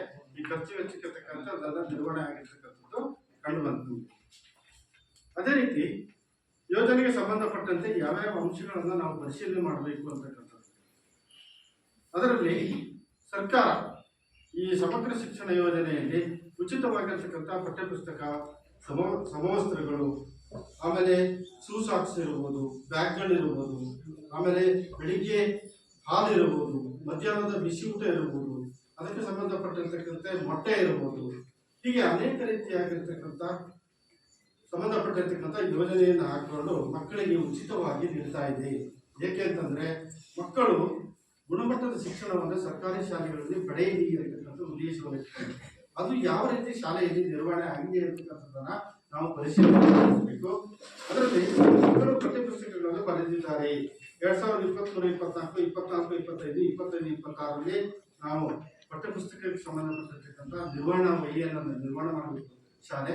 ನಾವು ಅದನ್ನು ಪರಿಶೀಲನೆ ಮಾಡಿದ್ವಿ. ಎಲ್ಲ ಮಕ್ಕಳಿಗೂ ಪಠ್ಯಪುಸ್ತಕ ತಲುಪಿರ್ತಕ್ಕಂಥದ್ದು ಕಂಡು ಬಂತು. ನಾವು ಮಕ್ಕಳನ್ನು ಕೇಳಿದ್ವಿ, ನಾವು ತಲುಪಿದೆ ಅಂತಕ್ಕಂಥದ್ದನ್ನು ಹೇಳಿದ್ವಿ. ಅದೇ ರೀತಿ ಮಕ್ಕಳು ಸಮವಸ್ತ್ರಗಳನ್ನು ಪಡೆದಿದ್ದಾರೆ, ಸುಸಾಕ್ಷಿಗಳನ್ನು ಪಡೆದಿದ್ದಾರೆ ಅಂತಕ್ಕಂಥದ್ದು. ಯಾವುದೇ ಮಕ್ಕಳಿಗೆ ಭೇದ ಭಾವವಿಲ್ಲದೆ, ತಾರತಮ್ಯವಿಲ್ಲದೆ ಶಾಲೆ ಎಲ್ಲ ಮಕ್ಕಳಿಗೂ ಸಮನಾಗಿ ಹಂಚಬೇಕಾಗ್ತದೆ. ಸರ್ಕಾರದಿಂದ ದೊರೆತಕ್ಕಂಥದ್ದು ಅದನ್ನ ವ್ಯವಸ್ಥಿತವಾದ ರೀತಿಯಲ್ಲಿ ನಿರ್ವಹಣೆ ಆಗಿದೆ ಅಂತಕ್ಕಂಥ ಅಭಿಪ್ರಾಯವನ್ನ ಶಿಕ್ಷಕರು ಅಭಿಪ್ರಾಯವನ್ನು ಹೇಳಿದ್ರು, ಮಕ್ಕಳು ಹೇಳಿದ್ರು, ಪೋಷಕರು ಸಹ ಹೇಳಿದ್ರು. ಮಕ್ಕಳು ವಿದ್ಯಾರ್ಥಿ ವೇತನವನ್ನು ಪಡೆದಿದ್ದಾರೆ ಅಂತಕ್ಕಂಥದ್ದು. ಮಕ್ಕಳು ವಿದ್ಯಾರ್ಥಿ ವೇತನ ಕೊಡ್ತಕ್ಕಂಥ ಒಂದು ವ್ಯವಸ್ಥೆ ಇದೆ ಸರ್ಕಾರದಿಂದ. ಅದರಲ್ಲಿ ಕೆಲವೊಂದು ಹಿಂದುಳಿದ ವರ್ಗದ ಮಕ್ಕಳಿಗೆ ಬಂದಿದೆ ಅಂತಕ್ಕಂಥದ್ದು. ಈ ವ್ಯವಸ್ಥೆ ಇತ್ತೀಚಿನ ದಿನಗಳಲ್ಲಿ ಏನಾಗಿದೆ ಅಂತಕ್ಕಂದ್ರೆ ತಂತ್ರಾಂಶಗಳ ಮೂಲಕ, ಆನ್ಲೈನ್ ಮೂಲಕ ಮಕ್ಕಳ ವೈಯಕ್ತಿಕ ಖಾತೆಗೆ, ಬ್ಯಾಂಕ್ ಖಾತೆಗೆ ಹೋಗ್ತಕ್ಕಂಥ ಒಂದು ವ್ಯವಸ್ಥೆ ಇದೆ. 4-5 ವರ್ಷಗಳ ಹಿಂದೆ ಅದು ಶಾಲೆಯ ಖಾತೆಗೆ ಬರ್ತಾ ಇತ್ತು. ಆಗ ಯಾವ ಮಗುವಿಗೆ ಬಂದಿದೆ ಅಂತಕ್ಕಂಥದ್ದು ಎಲ್ಲ ಮಾಹಿತಿಗಳು ಶಾಲೆಗೆ ಸಿಗ್ತಾ ಇತ್ತು. ಈಗ ಏನಾಗಿದೆ ಅಂತ ಹೇಳಿದ್ರೆ ಅವರು ವೈಯಕ್ತಿಕ ಖಾತೆಗೆ ಹೋಗ್ತಾ ಇದೆ. ಕೆಲವೊಂದು ಮಕ್ಕಳು ಅಥವಾ ಪೋಷಕರು ಶಾಲೆಗೆ ಮಾಹಿತಿಯನ್ನು ನೀಡಿರುವುದನ್ನ ಕೆಲವೊಂದು ಮಕ್ಕಳಿಗೆ ಸಿಕ್ಕಿದೆ ಅಂತಕ್ಕಂಥ ಅಭಿಪ್ರಾಯವನ್ನ ಹೇಳಿದರು. ನಿಯಮಾನುಸಾರ ಅರ್ಹ ವಿದ್ಯಾರ್ಥಿಗಳಿಗೆ ಸಾರಿಗೆ ವ್ಯವಸ್ಥೆಯನ್ನು ನೀಡಲಾಗಿದೆ. ಯೋಜನೆಯ ಪ್ರಮುಖ ಅಂಶ, ಬಹಳ ದೂರದಿಂದ ಪ್ರೌಢಶಾಲಾ ಮಟ್ಟದಲ್ಲಿ 5 ಕಿಲೋಮೀಟರ್ ದೂರದಿಂದ ಕಚ್ಚಾ ದಾರಿಯಲ್ಲಿ ಹೊಳೆ ಹಳ್ಳಗಳನ್ನು ದಾಟಿ, ಕಾಲಸಂಖ್ಯೆಗಳನ್ನು ದಾಟಿ ಬರ್ತಕ್ಕಂಥ ಮಕ್ಕಳಿಗೆ ವರ್ಷಕ್ಕೆ 6,000 ರೂಪಾಯಿ ಸಾರಿಗೆ ವೆಚ್ಚವನ್ನು ನೀಡತಕ್ಕಂಥ ಒಂದು ಯೋಜನೆ ಇದೆ. ಆ ಪ್ರಕಾರ ನಿಮ್ಮ ಶಾಲೆಯಲ್ಲಿ ಯಾವ್ದಾದ್ರು ಮಗುವಿಗೆ ಬಂದಿದೆ ಅಂತಕ್ಕಂಥದ್ದನ್ನು ನಾವು ವಿಚಾರ ಮಾಡಿದ್ವಿ, ಪರಿಶೀಲನೆ ಮಾಡಿದ್ವಿ. ಯಾವುದೇ ಮಗುವಿಗೆ ಬಂದಿಲ್ಲ. ಸಾಕಷ್ಟು ಶಿಕ್ಷಕರು ಶಾಲೆಯಲ್ಲಿ ಇದ್ದಾರೆ ಅಂತಕ್ಕಂಥದ್ದು. ಶಿಕ್ಷಣ ಇಲಾಖೆ ನಿಯಮ ಇದೆ. ಪ್ರೌಢಶಾಲೆ ಅಂತ ಹೇಳಿದ್ರೆ ವಿಷಯವಾರು ಶಿಕ್ಷಕರು ಇರಬೇಕು ಅಂತಕ್ಕಂಥದ್ದು. ಅದಕ್ಕೆ ತಕ್ಕಾಗಿ ಶಿಕ್ಷಕರು ಇದ್ದಾರೆ ಅಂತಕ್ಕಂಥದ್ದನ್ನ ನಾವು ಪರಿಶೀಲನೆ ಮಾಡಬೇಕು, ಅದರ ವರದಿಯನ್ನು ಕೊಡಬೇಕು. ಇಲ್ಲಿ 7+1 7 ಸಹ ಶಿಕ್ಷಕರು ಎಲ್ಲ ವಿಷಯಕ್ಕೆ ಸಂಬಂಧಪಟ್ಟಂತೆ, 1 ಮುಖ್ಯ ಶಿಕ್ಷಕರಿದ್ದಾರೆ. ಒಟ್ಟು 8 ಇದೆ. ಅದರಲ್ಲಿ 1 ದೈಹಿಕ ಶಿಕ್ಷಕರ ಮುಂದೆ ಖಾಲಿ ಇದೆ. ಈಗ ದೈಹಿಕ ಶಿಕ್ಷಕರು ಇಲ್ಲಿಲ್ಲ. ಇಲ್ಲಿ ಮಕ್ಕಳಿಗೆ ಸರಿಯಾಗಿ ಶಿಕ್ಷಕರು ಇರ್ತಕ್ಕಂಥದ್ದು ಕಂಡು ಬಂದಿದೆ. ಆಮೇಲೆ ಕಲಾ ಶಿಕ್ಷಕರು ಇದ್ದಾರಾ ಅಂತಕ್ಕಂಥದ್ದು ಅದು ಇಲ್ಲ. ಆರೋಗ್ಯ ಮತ್ತು ದೈಹಿಕ ಶಿಕ್ಷಕರು ಇದ್ದಾರಾ ಅಂತಕ್ಕಂಥದ್ದು, ದೈಹಿಕ ಶಿಕ್ಷಕರು ಈ ಹಿಂದೆ ಇದ್ದರಂತೆ, ಈಗ ದೈಹಿಕ ಶಿಕ್ಷಕರು ಮುಂದೆ ಖಾಲಿ ಇದೆ. ಆರೋಗ್ಯ ಶಿಕ್ಷಕರು ಇಲ್ಲ. ವೃತ್ತಿ ಶಿಕ್ಷಕರು ಇದ್ದಾರಾ ಅಂತಕ್ಕಂಥದ್ದು, ಆ ಶಿಕ್ಷಕರು ಇಲ್ಲ. ಪೂರ್ಣಾವಧಿಯ ಮುಖ್ಯ ಶಿಕ್ಷಕರನ್ನ ಶಾಲೆ ಹೊಂದಿದೆಯಾ ಅಂತಕ್ಕಂಥದ್ದನ್ನ ನಾವು ನೋಡಬೇಕಾಗುತ್ತೆ. ಪೂರ್ಣಾವಧಿಯ ಮುಖ್ಯ ಶಿಕ್ಷಕರು ಇದ್ದಾರೆ. ಒಂದು ವರ್ಷದಲ್ಲಿ, ಶೈಕ್ಷಣಿಕ ವರ್ಷದಲ್ಲಿ ಸರ್ಕಾರದ ಶಿಕ್ಷಣ ಇಲಾಖೆಯ ನಿಯಮ ಇದೆ. ಪ್ರೌಢಶಾಲೆ 249 ದಿನಗಳನ್ನು ನಿರ್ವಹಣೆ ಮಾಡಬೇಕು ಅಂತಕ್ಕಂಥದ್ದು. ಕನಿಷ್ಠ 249 ದಿನಗಳನ್ನು ಒಂದು ಶೈಕ್ಷಣಿಕ ವರ್ಷದಲ್ಲಿ ಶಾಲೆಗಳನ್ನು ನಡೆಸಬೇಕು ಅಂತಕ್ಕಂಥ ನಿಯಮ ಇದೆ. ಅದರ ಪ್ರಕಾರ ಈ ಶಾಲೆ ಎಷ್ಟು ದಿನ ನಡೆದಿದೆ ಅಂತಕ್ಕಂಥದ್ದು 240 ದಿನಗಳನ್ನು ನಿರ್ವಹಣೆ ಮಾಡಲಾಗಿದೆ. ಅದರಲ್ಲಿ 9 ದಿನಗಳು ಅಂತ ಹೇಳಿದ್ರೆ ಕೆಲವೊಂದು ಸ್ಥಳೀಯ ರಜೆಗಳನ್ನು ನೀಡಿರ್ತಾರೆ. ಮಳೆಗಾಲದ ಇಲ್ಲಿ ಸ್ಥಳೀಯವಾಗಿರ್ತಕ್ಕಂಥ ರಜೆಗಳ ನಿರ್ವಹಣೆ ಆಗ್ತದೆ. ಅದೆಲ್ಲವೂ ಸೇರಿಕೊಂಡು 249 ನಿರ್ವಹಣೆ ಆಗಿರ್ತಕ್ಕಂಥದ್ದು ಕಂಡು ಬಂದಿದೆ. ಆಮೇಲೆ ಸದರಿ ಶಾಲೆಯ ಹಿಂದಿನ ಮಾಹಿತಿಗಳಲ್ಲಿ ವಿದ್ಯಾರ್ಥಿಗಳ ಸರಾಸರಿ ಹಾಜರಾತಿ 80% ಮತ್ತು ಅದಕ್ಕಿಂತ ಹೆಚ್ಚಿದೆ ಅಂತಕ್ಕಂಥದ್ದನ್ನ ನಾವು ನೋಡಬೇಕು. ಯಾಕೆಂತಂದ್ರೆ ಮಕ್ಕಳಿಗೆ ಶಾಲೆಯಲ್ಲಿ ಉತ್ತಮವಾಗಿರ್ತಕ್ಕಂಥ ಗುಣಮಟ್ಟದ ಶಿಕ್ಷಣ ಕಲಿಕೆ ಆಗಬೇಕಾದ್ರೆ ಮಕ್ಕಳ ಹಾಜರಾತಿ ಅತ್ಯಂತ ಪ್ರಮುಖವಾಗಿರ್ತಕ್ಕಂಥದ್ದು. ಅದರಲ್ಲಿ 80%ಕ್ಕಿಂತ ಮಗು ಜಾಸ್ತಿ ಹಾಜರಾತಿ ಇದ್ರೆ ಮಕ್ಕಳ ಕಲಿಕೆ ಸುಧಾರಿಸುತ್ತೆ ಅಂತಕ್ಕಂಥದ್ದು ಸರ್ಕಾರದ ಉದ್ದೇಶ. ಹಾಗಾಗಿ ಆ ಮಗು ಆಗಿರ್ತಕ್ಕಂಥ ಮಕ್ಕಳು ಇದ್ದಾರ, ಅದಕ್ಕಿಂತ ಕಡಿಮೆ ಇರ್ತಕ್ಕಂಥ ಮಕ್ಕಳು ಇದ್ದಾರ ಅಂತಕ್ಕಂಥದ್ದನ್ನ ನಾವು ಪರಿಶೀಲನೆ ಮಾಡಬೇಕಾಗ್ತದೆ. ಇಲ್ಲಿ ಒಂದು ಮಗು ಇದೆ, ಸಂಜಯ ಅಂತಕ್ಕಂಥದ್ದು 9ನೇ ತರಗತಿ. ಅದು 40% ಕಡಿಮೆ ಹಾಜರಾತಿಯನ್ನು ಹೊಂದಿದೆ ಈ ಮಗು. ಯಾಕೆಂತಂದ್ರೆ ಕಡಿಮೆ ಹಾಜರಾತಿಯನ್ನು ಮಗು ಇದ್ರೆ ಮಕ್ಕಳ ಕಲಿಕೆ ಅಷ್ಟು ಸುಧಾರಣೆ ಆಗೋದಿಲ್ಲ. ಮಕ್ಕಳು ಕಲಿಕೆಯಲ್ಲಿ ಹಿಂದೆ ಬೀಳ್ತಾರೆ ಅಂತಕ್ಕಂಥದ್ದು. ಇದೊಂದು ಮಗು ಇದೆ. ಈ ಮಗುವಿನ ಮನೆ ಭೇಟಿಯನ್ನು ನಾವು ದಿನ ಹೋಗಿ ಮಾಡಿದ್ವಿ. ಅಲ್ಲಿ ಅವರ ತಂದೆ ಸಹ ಇದ್ರು, ಅವರಿಗೆ ಹೇಳಿದ್ವಿ, ಮನವರಿಕೆಯನ್ನು ಮಾಡಿದ್ವಿ. ನಾಳೆ ಮತ್ತೆ ಮಗುವನ್ನು ಶಾಲೆ ಕಳಿಸ್ತೀವಿ ಅಂತ ಹೇಳಿದ್ರು. ಆದರೂ ಮಗು ಇವತ್ತು ಈ ದಿನ ಬಂದಿಲ್ಲ. ನಾವು ಸಹ ಅಲ್ಲೆಲ್ಲ ಕೆಸರು ಇದರಲ್ಲೆಲ್ಲ ಬೈಕಲ್ಲಿ ಓಡಿಸಬೇಕಾದ್ರೆ ಅವ್ರ ಮನೆ ನಡ್ಕೊಂಡು ಹೋಗಿದ್ವಿ. ಆ ತಂದೆ ಇದ್ರು, ಅವ್ರಿಗೆ ಮನವರಿಕೆ ಮಾಡಿದ್ವಿ. ಏನೇ ಮನವರಿಕೆ ಮಾಡಿದ್ರು ಅವರಿಗೆ ಬರೆದು ಕಳಿಸ್ತೀವಿ ಅಂತ ಹೇಳಿದ್ರು, ಬಂದಿಲ್ಲ ಅವರು. ಶಾಲೆಗೆ ಬರುವ ಮಾರ್ಗವು ಸುರಕ್ಷಿತವಾಗಿದೆಯೇ ಅಂತಕ್ಕಂಥದ್ದನ್ನ, ಬಹಳ ದೂರದಿಂದ ಮಕ್ಕಳು ಬರ್ತಾರೆ, ಅಲ್ಲಿ ರಸ್ತೆ ಮಾರ್ಗ ಸರಿ ಇದೆಯಾ, ಹೊಳೆಹಳ್ಳಗಳನ್ನು ದಾಟಬೇಕಾ, ಕಾಲಸಂಖ್ಯೆಗಳನ್ನು ದಾಟಬೇಕಾ, ಅಪಾಯದಲ್ಲಿ ಇದೆಯಾ ಮಗು ಬರ್ತಕ್ಕಂಥದ್ದು, ಕಾಡದಾರಿಯಲ್ಲಿ ಏನಾದ್ರು ಬರ್ತದ ಅಂತಕ್ಕಂಥದ್ದು. ಅದರಲ್ಲಿ ನಮಗೆ ಮಕ್ಕಳು ಮಾಹಿತಿಯನ್ನು ಕೊಟ್ಟಿರ್ತಕ್ಕಂಥದ್ದು, ಶಿಕ್ಷಕರು ಮಾಹಿತಿ ಕೊಟ್ಟು 27 ಮಕ್ಕಳು ವೈಕಲ್ಯಕ್ಕಿಂತ ದೂರದಿಂದ ಈ ಶಾಲೆಗೆ ಬರ್ತಾ ಇದ್ದಾರೆ ಅಂತಕ್ಕಂಥದ್ದನ್ನ ಹೇಳಿದ್ದಾರೆ, ಅಭಿಪ್ರಾಯ ಹೇಳಿದ್ದಾರೆ. ಅದನ್ನು ನಾವು ವರದಿಯಲ್ಲಿ ಸೇರಿಸಿ ಕಳಿಸ್ತೇವೆ. ಆಮೇಲೆ ಮಕ್ಕಳನ್ನು ಅವರ ವಯಸ್ಸಿನ ಅನುಗುಣವಾಗಿ ತರಗತಿಗಳಿಗೆ ದಾಖಲಾತಿ ಮಾಡಿಕೊಳ್ಳಲಾಗಿದೆ. ಸರ್ಕಾರದ ನಿಯಮ ಇದೆ, ಇಂತಿಷ್ಟು ವರ್ಷಕ್ಕೆ ದಾಖಲಾತಿ ಮಾಡಿಕೊಳ್ಬೇಕು ಅಂತಂದ್ರೆ ಎಲ್ಲ ಮಕ್ಕಳನ್ನು ಅದೇ ರೀತಿ ದಾಖಲಾತಿ ಮಾಡಿಕೊಳ್ಳಲಾಗಿದೆ. ಆಮೇಲೆ ಸೂಕ್ತ ದಾಖಲೆಗಳಿಲ್ಲದ ಕಾರಣ ಶಾಲಾ ದಾಖಲಾತಿಯನ್ನು ನಿರಾಕರಿಸಲಾಯಿತೆ. ಒಂದು ಮಗು ಯಾವುದೇ ದಾಖಲೆ ಇಲ್ಲ, ಆ ದಾಖಲೆ ಇಲ್ಲ ಅಂತಕ್ಕಂಥ ಮಗು ಏನಾದರೂ ದಾಖಲಾತಿಗೆ ಬಂದರೆ ಶಾಲೆ ಅಂತಹ ಮಗುವನ್ನು ದಾಖಲಾತಿ ನಿರಾಕರಿಸುವಂತಿಲ್ಲ. ಕನಿಷ್ಠ ಒಂದು ದಾಖಲಾತಿಯನ್ನಾದರೂ ಪಡ್ಕೊಂಡು ಆ ಮಗುವನ್ನು ದಾಖಲಾತಿ ಮಾಡ್ಕೊಳ್ಬೇಕಾಗ್ತದೆ ಅಂತ ಯಾವುದೇ ಮಗು ಬರಲಿಲ್ಲ ಅಂತಕ್ಕಂಥ ಅಭಿಪ್ರಾಯ ಹೇಳಿದರು. ಹೆಚ್ಚಿನ ಮಕ್ಕಳು ಶಾಲೆಯಿಂದ ಹೊರಗಿದ್ದಾರೆ. ಮಗು ಏನಾದರೂ ಕಲಿಕೆಯಿಂದ ಹೊರಗಡೆ ಶಾಲೆಗೆ ದಾಖಲಾಗದೇ ಇದ್ರೆ ಅಥವಾ ದಾಖಲಾಗಿ ಹೊರಗಡೆ ಇದ್ರೆ ಅಂತ ಯಾವ್ದಾದ್ರು ಮಗು ಇದ್ದಾರ ಅಂತಕ್ಕಂಥದ್ದು. ಇಲ್ಲಿ ಶಾಲೆಗೆ ದಾಖಲಾಗಿ ನಂತರ ಹೊರಗುಳಿದ ಅದೇ ಸಂಜಯ ಟಿ ಅಂತಕ್ಕಂಥದ್ದು, ಇವರು 9ನೇ ತರಗತಿಗೆ ದಾಖಲಾತಿಯಾಗಿದೆ. ಆ ಮಗು ಶಾಲೆಯಿಂದ ಕಲಿಕೆಯಿಂದ ಹೊರಗಿದೆ. ಸರ್ಕಾರದ ಉದ್ದೇಶ ಏನು? 1ರಿಂದ 12ನೇ ತರಗತಿಯವರೆಗೆ ಉಚಿತ ಮತ್ತು ಕಡ್ಡಾಯ ಶಿಕ್ಷಣ, ಕಡ್ಡಾಯವಾಗಿರ್ತಕ್ಕಂಥ ಶಿಕ್ಷಣ ಅಂತಕ್ಕಂಥದ್ದು. ಪ್ರತಿಯೊಂದು ಮಗು ಶಿಕ್ಷಣವನ್ನು ಪಡೆಯಲೇಬೇಕು ಅಂತಕ್ಕಂಥದ್ದು ಒಂದು ಕಡ್ಡಾಯವಾಗಿರ್ತಕ್ಕಂಥ ನಿಯಮ. ಅದರ ಪ್ರಕಾರ ಆ ಮಗು ಸಹ ಏನಾದರೂ ಮನವೊಲಿಸಿ ಶಿಕ್ಷಕರ ಜೊತೆಯಲ್ಲಿ ತಾವು ಸೇರಿಕೊಂಡು ಆ ಮಗುವಿನ ಶಾಲೆಗೆ ಬರುವಾಗಿ ಮಾಡ್ತಕ್ಕಂಥದ್ದು ತಮ್ಮೆಲ್ಲರ ಜವಾಬ್ದಾರಿ. ಮಕ್ಕಳನ್ನು ಹೊರಹಾಕಿರುವ ಸಂಖ್ಯೆ ಏನಾದರೂ ಇದೆಯಾ? ಇಲ್ಲ. ದುರ್ಬಲ ವರ್ಗದಲ್ಲಿ ಮಕ್ಕಳಿಗೆ ತಾರತಮ್ಯ ಮಾಡಲಾಗ್ತಿದೆಯಾ? ಎಲ್ಲರಿಗೂ ಸಮಾನವಾಗಿರ್ತಕ್ಕಂಥ ಶಿಕ್ಷಣವನ್ನು ನೀಡಬೇಕು ಅಂತಕ್ಕಂಥದ್ದು ಸರ್ಕಾರದ ಉದ್ದೇಶ. ಆ ರೀತಿ ಏನಾದ್ರು ಆಗ್ತಾ ಇದೆಯಾ? ಇಲ್ಲ. ಆಮೇಲೆ ಮಕ್ಕಳಿಗೆ ದೈಹಿಕ ಶಿಕ್ಷಣ ನೀಡಲಾಗ್ತಿದೆಯೇ? ಮಕ್ಕಳಿಗೆ ಏನಾದರೂ ಶಿಕ್ಷಕರು ತರಗತಿ ಕೊಠಡಿಗಳಲ್ಲಿ ಬಹಳ ಕಠಿಣವಾಗಿರ್ತಕ್ಕಂಥ ದೈಹಿಕ ಶಿಕ್ಷಣ ನೀಡಲಾಗ್ತಿದೆಯೇ ಅಂತಕ್ಕಂಥದ್ದು. ಮಕ್ಕಳ ಮನವೊಲಿಸಿ ಪಾಠ ಪ್ರವಚನಗಳನ್ನು ನಿರ್ವಹಣೆ ಮಾಡಬೇಕು ಅಂತಕ್ಕಂಥದ್ದು ಯೋಜನೆಯ ನಿಯಮ ಇರ್ತಕ್ಕಂಥದ್ದು. ಅದರ ಪ್ರಕಾರ ಮಾಡ್ತೀವಿ ಅಂತಕ್ಕಂಥದ್ದು ಹೇಳಿದರು. ಮಕ್ಕಳನ್ನು ಮಾನಸಿಕ ಕಿರುಕುಳಕ್ಕೆ ಒಳಪಡಿಸಲಾಗ್ತಿದೆಯೇ? ಯಾವುದೇ ತರಗತಿ ಕೊಠಡಿ ಇರ್ಬೋದು, ಬೇರೆ ಶಾಲಾ ಪರಿಸರದಲ್ಲಿ ಇರ್ಬೋದು, ಮಾನಸಿಕವಾಗಿರ್ತಕ್ಕಂಥ ಮಗುವನ್ನು ಕಿರುಕುಳ ನೀಡ್ತಕ್ಕಂಥದ್ದು ಇಲ್ಲ. ಆ ರೀತಿಯಾಗಿರ್ತಕ್ಕಂಥದ್ದು ಏನಾದರೂ ಆ ರೀತಿಯಾಗಿರ್ತಕ್ಕಂಥದ್ದು ನಡೀತಾ ಇದೆಯಾ ಅಂತಕ್ಕಂಥದ್ದನ್ನ ನಾವು ಮಕ್ಕಳನ್ನು ವಿಚಾರ ಮಾಡಿದ್ವಿ. ಇಲ್ಲ ಅಂತಕ್ಕಂಥದ್ದು ಅಭಿಪ್ರಾಯವನ್ನ ಹೇಳಿದ್ವಿ. ಮಕ್ಕಳನ್ನ ಲೈಂಗಿಕ ಕಿರುಕುಳಕ್ಕೆ ಒಳಪಡಿಸಲಾಗುತ್ತದೆ. ಇದು ಅತ್ಯಂತ ಪ್ರಮುಖವಾಗಿರ್ತಕ್ಕಂಥ ಅಂಶ. ಏಕೆಂತಂದ್ರೆ ನಾವು ಬೇರೆ ಬೇರೆ ಪ್ರದೇಶಗಳಲ್ಲಿ ಈ ರೀತಿಯಾಗಿರ್ತಕ್ಕಂಥ ಘಟನೆಗಳು ಆಗಿರ್ತಕ್ಕಂಥದ್ದನ್ನ ನಾವು ಪತ್ರಿಕೆಗಳ ಮೂಲಕ ಮಾಧ್ಯಮಗಳ ಮೂಲಕ ತಿಳ್ಕೊಂಡಿದ್ದೇವೆ, ನೋಡಿದ್ದೇವೆ, ವಿಚಾರ ಮಾಡಿದ್ದೇವೆ. ಹಾಗಾಗಿದ್ದರಿಂದ ಮಕ್ಕಳನ್ನ ಲೈಂಗಿಕ ಕಿರುಕುಳಕ್ಕೆ ಏನಾದರೂ ಅಳವಡಿಸಲಾಗ್ತದೆಯೇ ಅಂತಕ್ಕಂಥದ್ದು ತರಗತಿ ಕೊಠಡಿಯಲ್ಲಿರ್ಬೋದು, ಶಾಲಾ ಪರಿಸರದಲ್ಲಿರ್ಬೋದು, ಅಥವಾ ಶಾಲೆಯಿಂದ ಮಗು ಶಾಲೆಗೆ ಬರ್ತಕ್ಕಂಥ ಹಾದಿಯಲ್ಲಿರ್ಬೋದು, ದಾರಿಯಲ್ಲಿರ್ಬೋದು, ಹೀಗೆ ಅನೇಕ ರೀತಿಯಾಗಿರ್ತಕ್ಕಂಥ ಸಂದರ್ಭಗಳಲ್ಲಿರ್ಬೋದು. ಆ ರೀತಿಯಾಗಿರ್ತಕ್ಕಂಥದ್ದನ್ನು ನಾವು ವಿಶೇಷವಾಗಿ ನಾವು ಶಿಕ್ಷಕರನ್ನ ವಿಚಾರ ಮಾಡಿದ್ವಿ. ಮಕ್ಕಳನ್ನ, ಅದರಲ್ಲೂ ವಿಶೇಷವಾಗಿ ಹೆಣ್ಮಕ್ಕಳನ್ನ ವಿಚಾರ ಮಾಡಿದ್ವಿ, ಪರಿಶೀಲನೆ ಒಳಪಡಿಸಿದ್ವಿ. ಆಮೇಲೆ ಮಕ್ಕಳ ಪೋಷಕರನ್ನ ಕೇಳಿದ್ವಿ, ಆಮೇಲೆ ಗ್ರಾಮಸ್ಥರನ್ನು ಕೇಳಿದ್ವಿ. ಈ ರೀತಿಯಾಗಿರ್ತಕ್ಕಂಥದ್ದು ಯಾವುದೂ ಇಲ್ಲ ಅಂತಕ್ಕಂಥ ಅಭಿಪ್ರಾಯ ನಮಗೆ ಬಂದಿದೆ. ಅಕಸ್ಮಾತ್ ಏನಾದರೂ ಇದ್ರೆ ನೀವು ಈ ಸಭೆಯಲ್ಲಿ ತಮ್ಮ ಅಭಿಪ್ರಾಯವನ್ನು ತಿಳಿಸಬಹುದು. ವಿಶೇಷ ಅಗತ್ಯವುಳ್ಳ ಮಕ್ಕಳನ್ನು ಗುರುತಿಸಿ ಮೌಲ್ಯಾಂಕನ ಮಾಡಲಾಗಿದೆ. ವಿಶೇಷ ಅಗತ್ಯವುಳ್ಳ ಮಗು ಅಂತ ಹೇಳಿದ್ರೆ ಏನಾದರೂ ದೇಹದ ಅಂಗಾಂಗಗಳಲ್ಲಿ ವ್ಯತ್ಯಾಸ ಇರ್ತಕ್ಕಂಥದ್ದು, ಅಥವಾ ಕಣ್ಣು, ಕಿವಿ, ಮೂಗು, ಬುದ್ಧಿಮಾಂದ್ಯ, ಹೀಗೆ ಅನೇಕ ರೀತಿಯಾಗಿರ್ತಕ್ಕಂಥ ವಿಶೇಷ ಚೇತನ ಮಗು ಅಂತೇಳಿ ಗುರುತು ಮಾಡಲಾಗ್ತದೆ. ಅಂತ ಮಕ್ಕಳು 2 ಮಕ್ಕಳು ಇದ್ದಾರೆ. ದೀಕ್ಷಿತ ಜಿ ಎ ಅಂತಕ್ಕಂಥದ್ದು 9ನೇ ತರಗತಿ, ಆಮೇಲೆ ನಿತಿನ್ ಕುಮಾರ್ ಅಂತಕ್ಕಂಥದ್ದು 9ನೇ ತರಗತಿ ಮಕ್ಕಳು. ಇವರಿಗೆ ವಿಶೇಷವಾಗಿರ್ತಕ್ಕಂಥ ಅನುದಾನ ಬಂದಿದೆ. ದೀಕ್ಷಿತ ಜಿಗೆ 2,000 ರೂಪಾಯಿ ಬಂದಿದೆ, ನಿತಿನ್ ಕುಮಾರ್ಗೆ 3,500 ರೂಪಾಯಿ. ಇದು ಗೃಹಾಧಾರಿತ ಮಗು.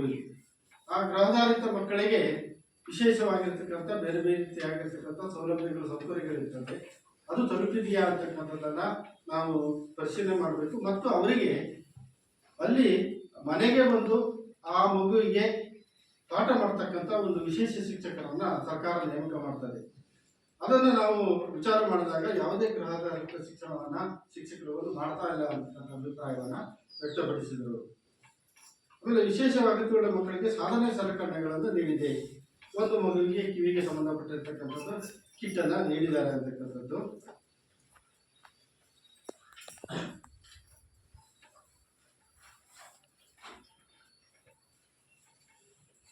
ಆಮೇಲೆ ಎಲ್ಲ ಹವಾಮಾನದಿಂದ ಸುರಕ್ಷಿತವಾದ ಶಾಲಾ ಕಟ್ಟಡ ಇದೆಯೇ ಅಂತಕ್ಕಂಥದ್ದು.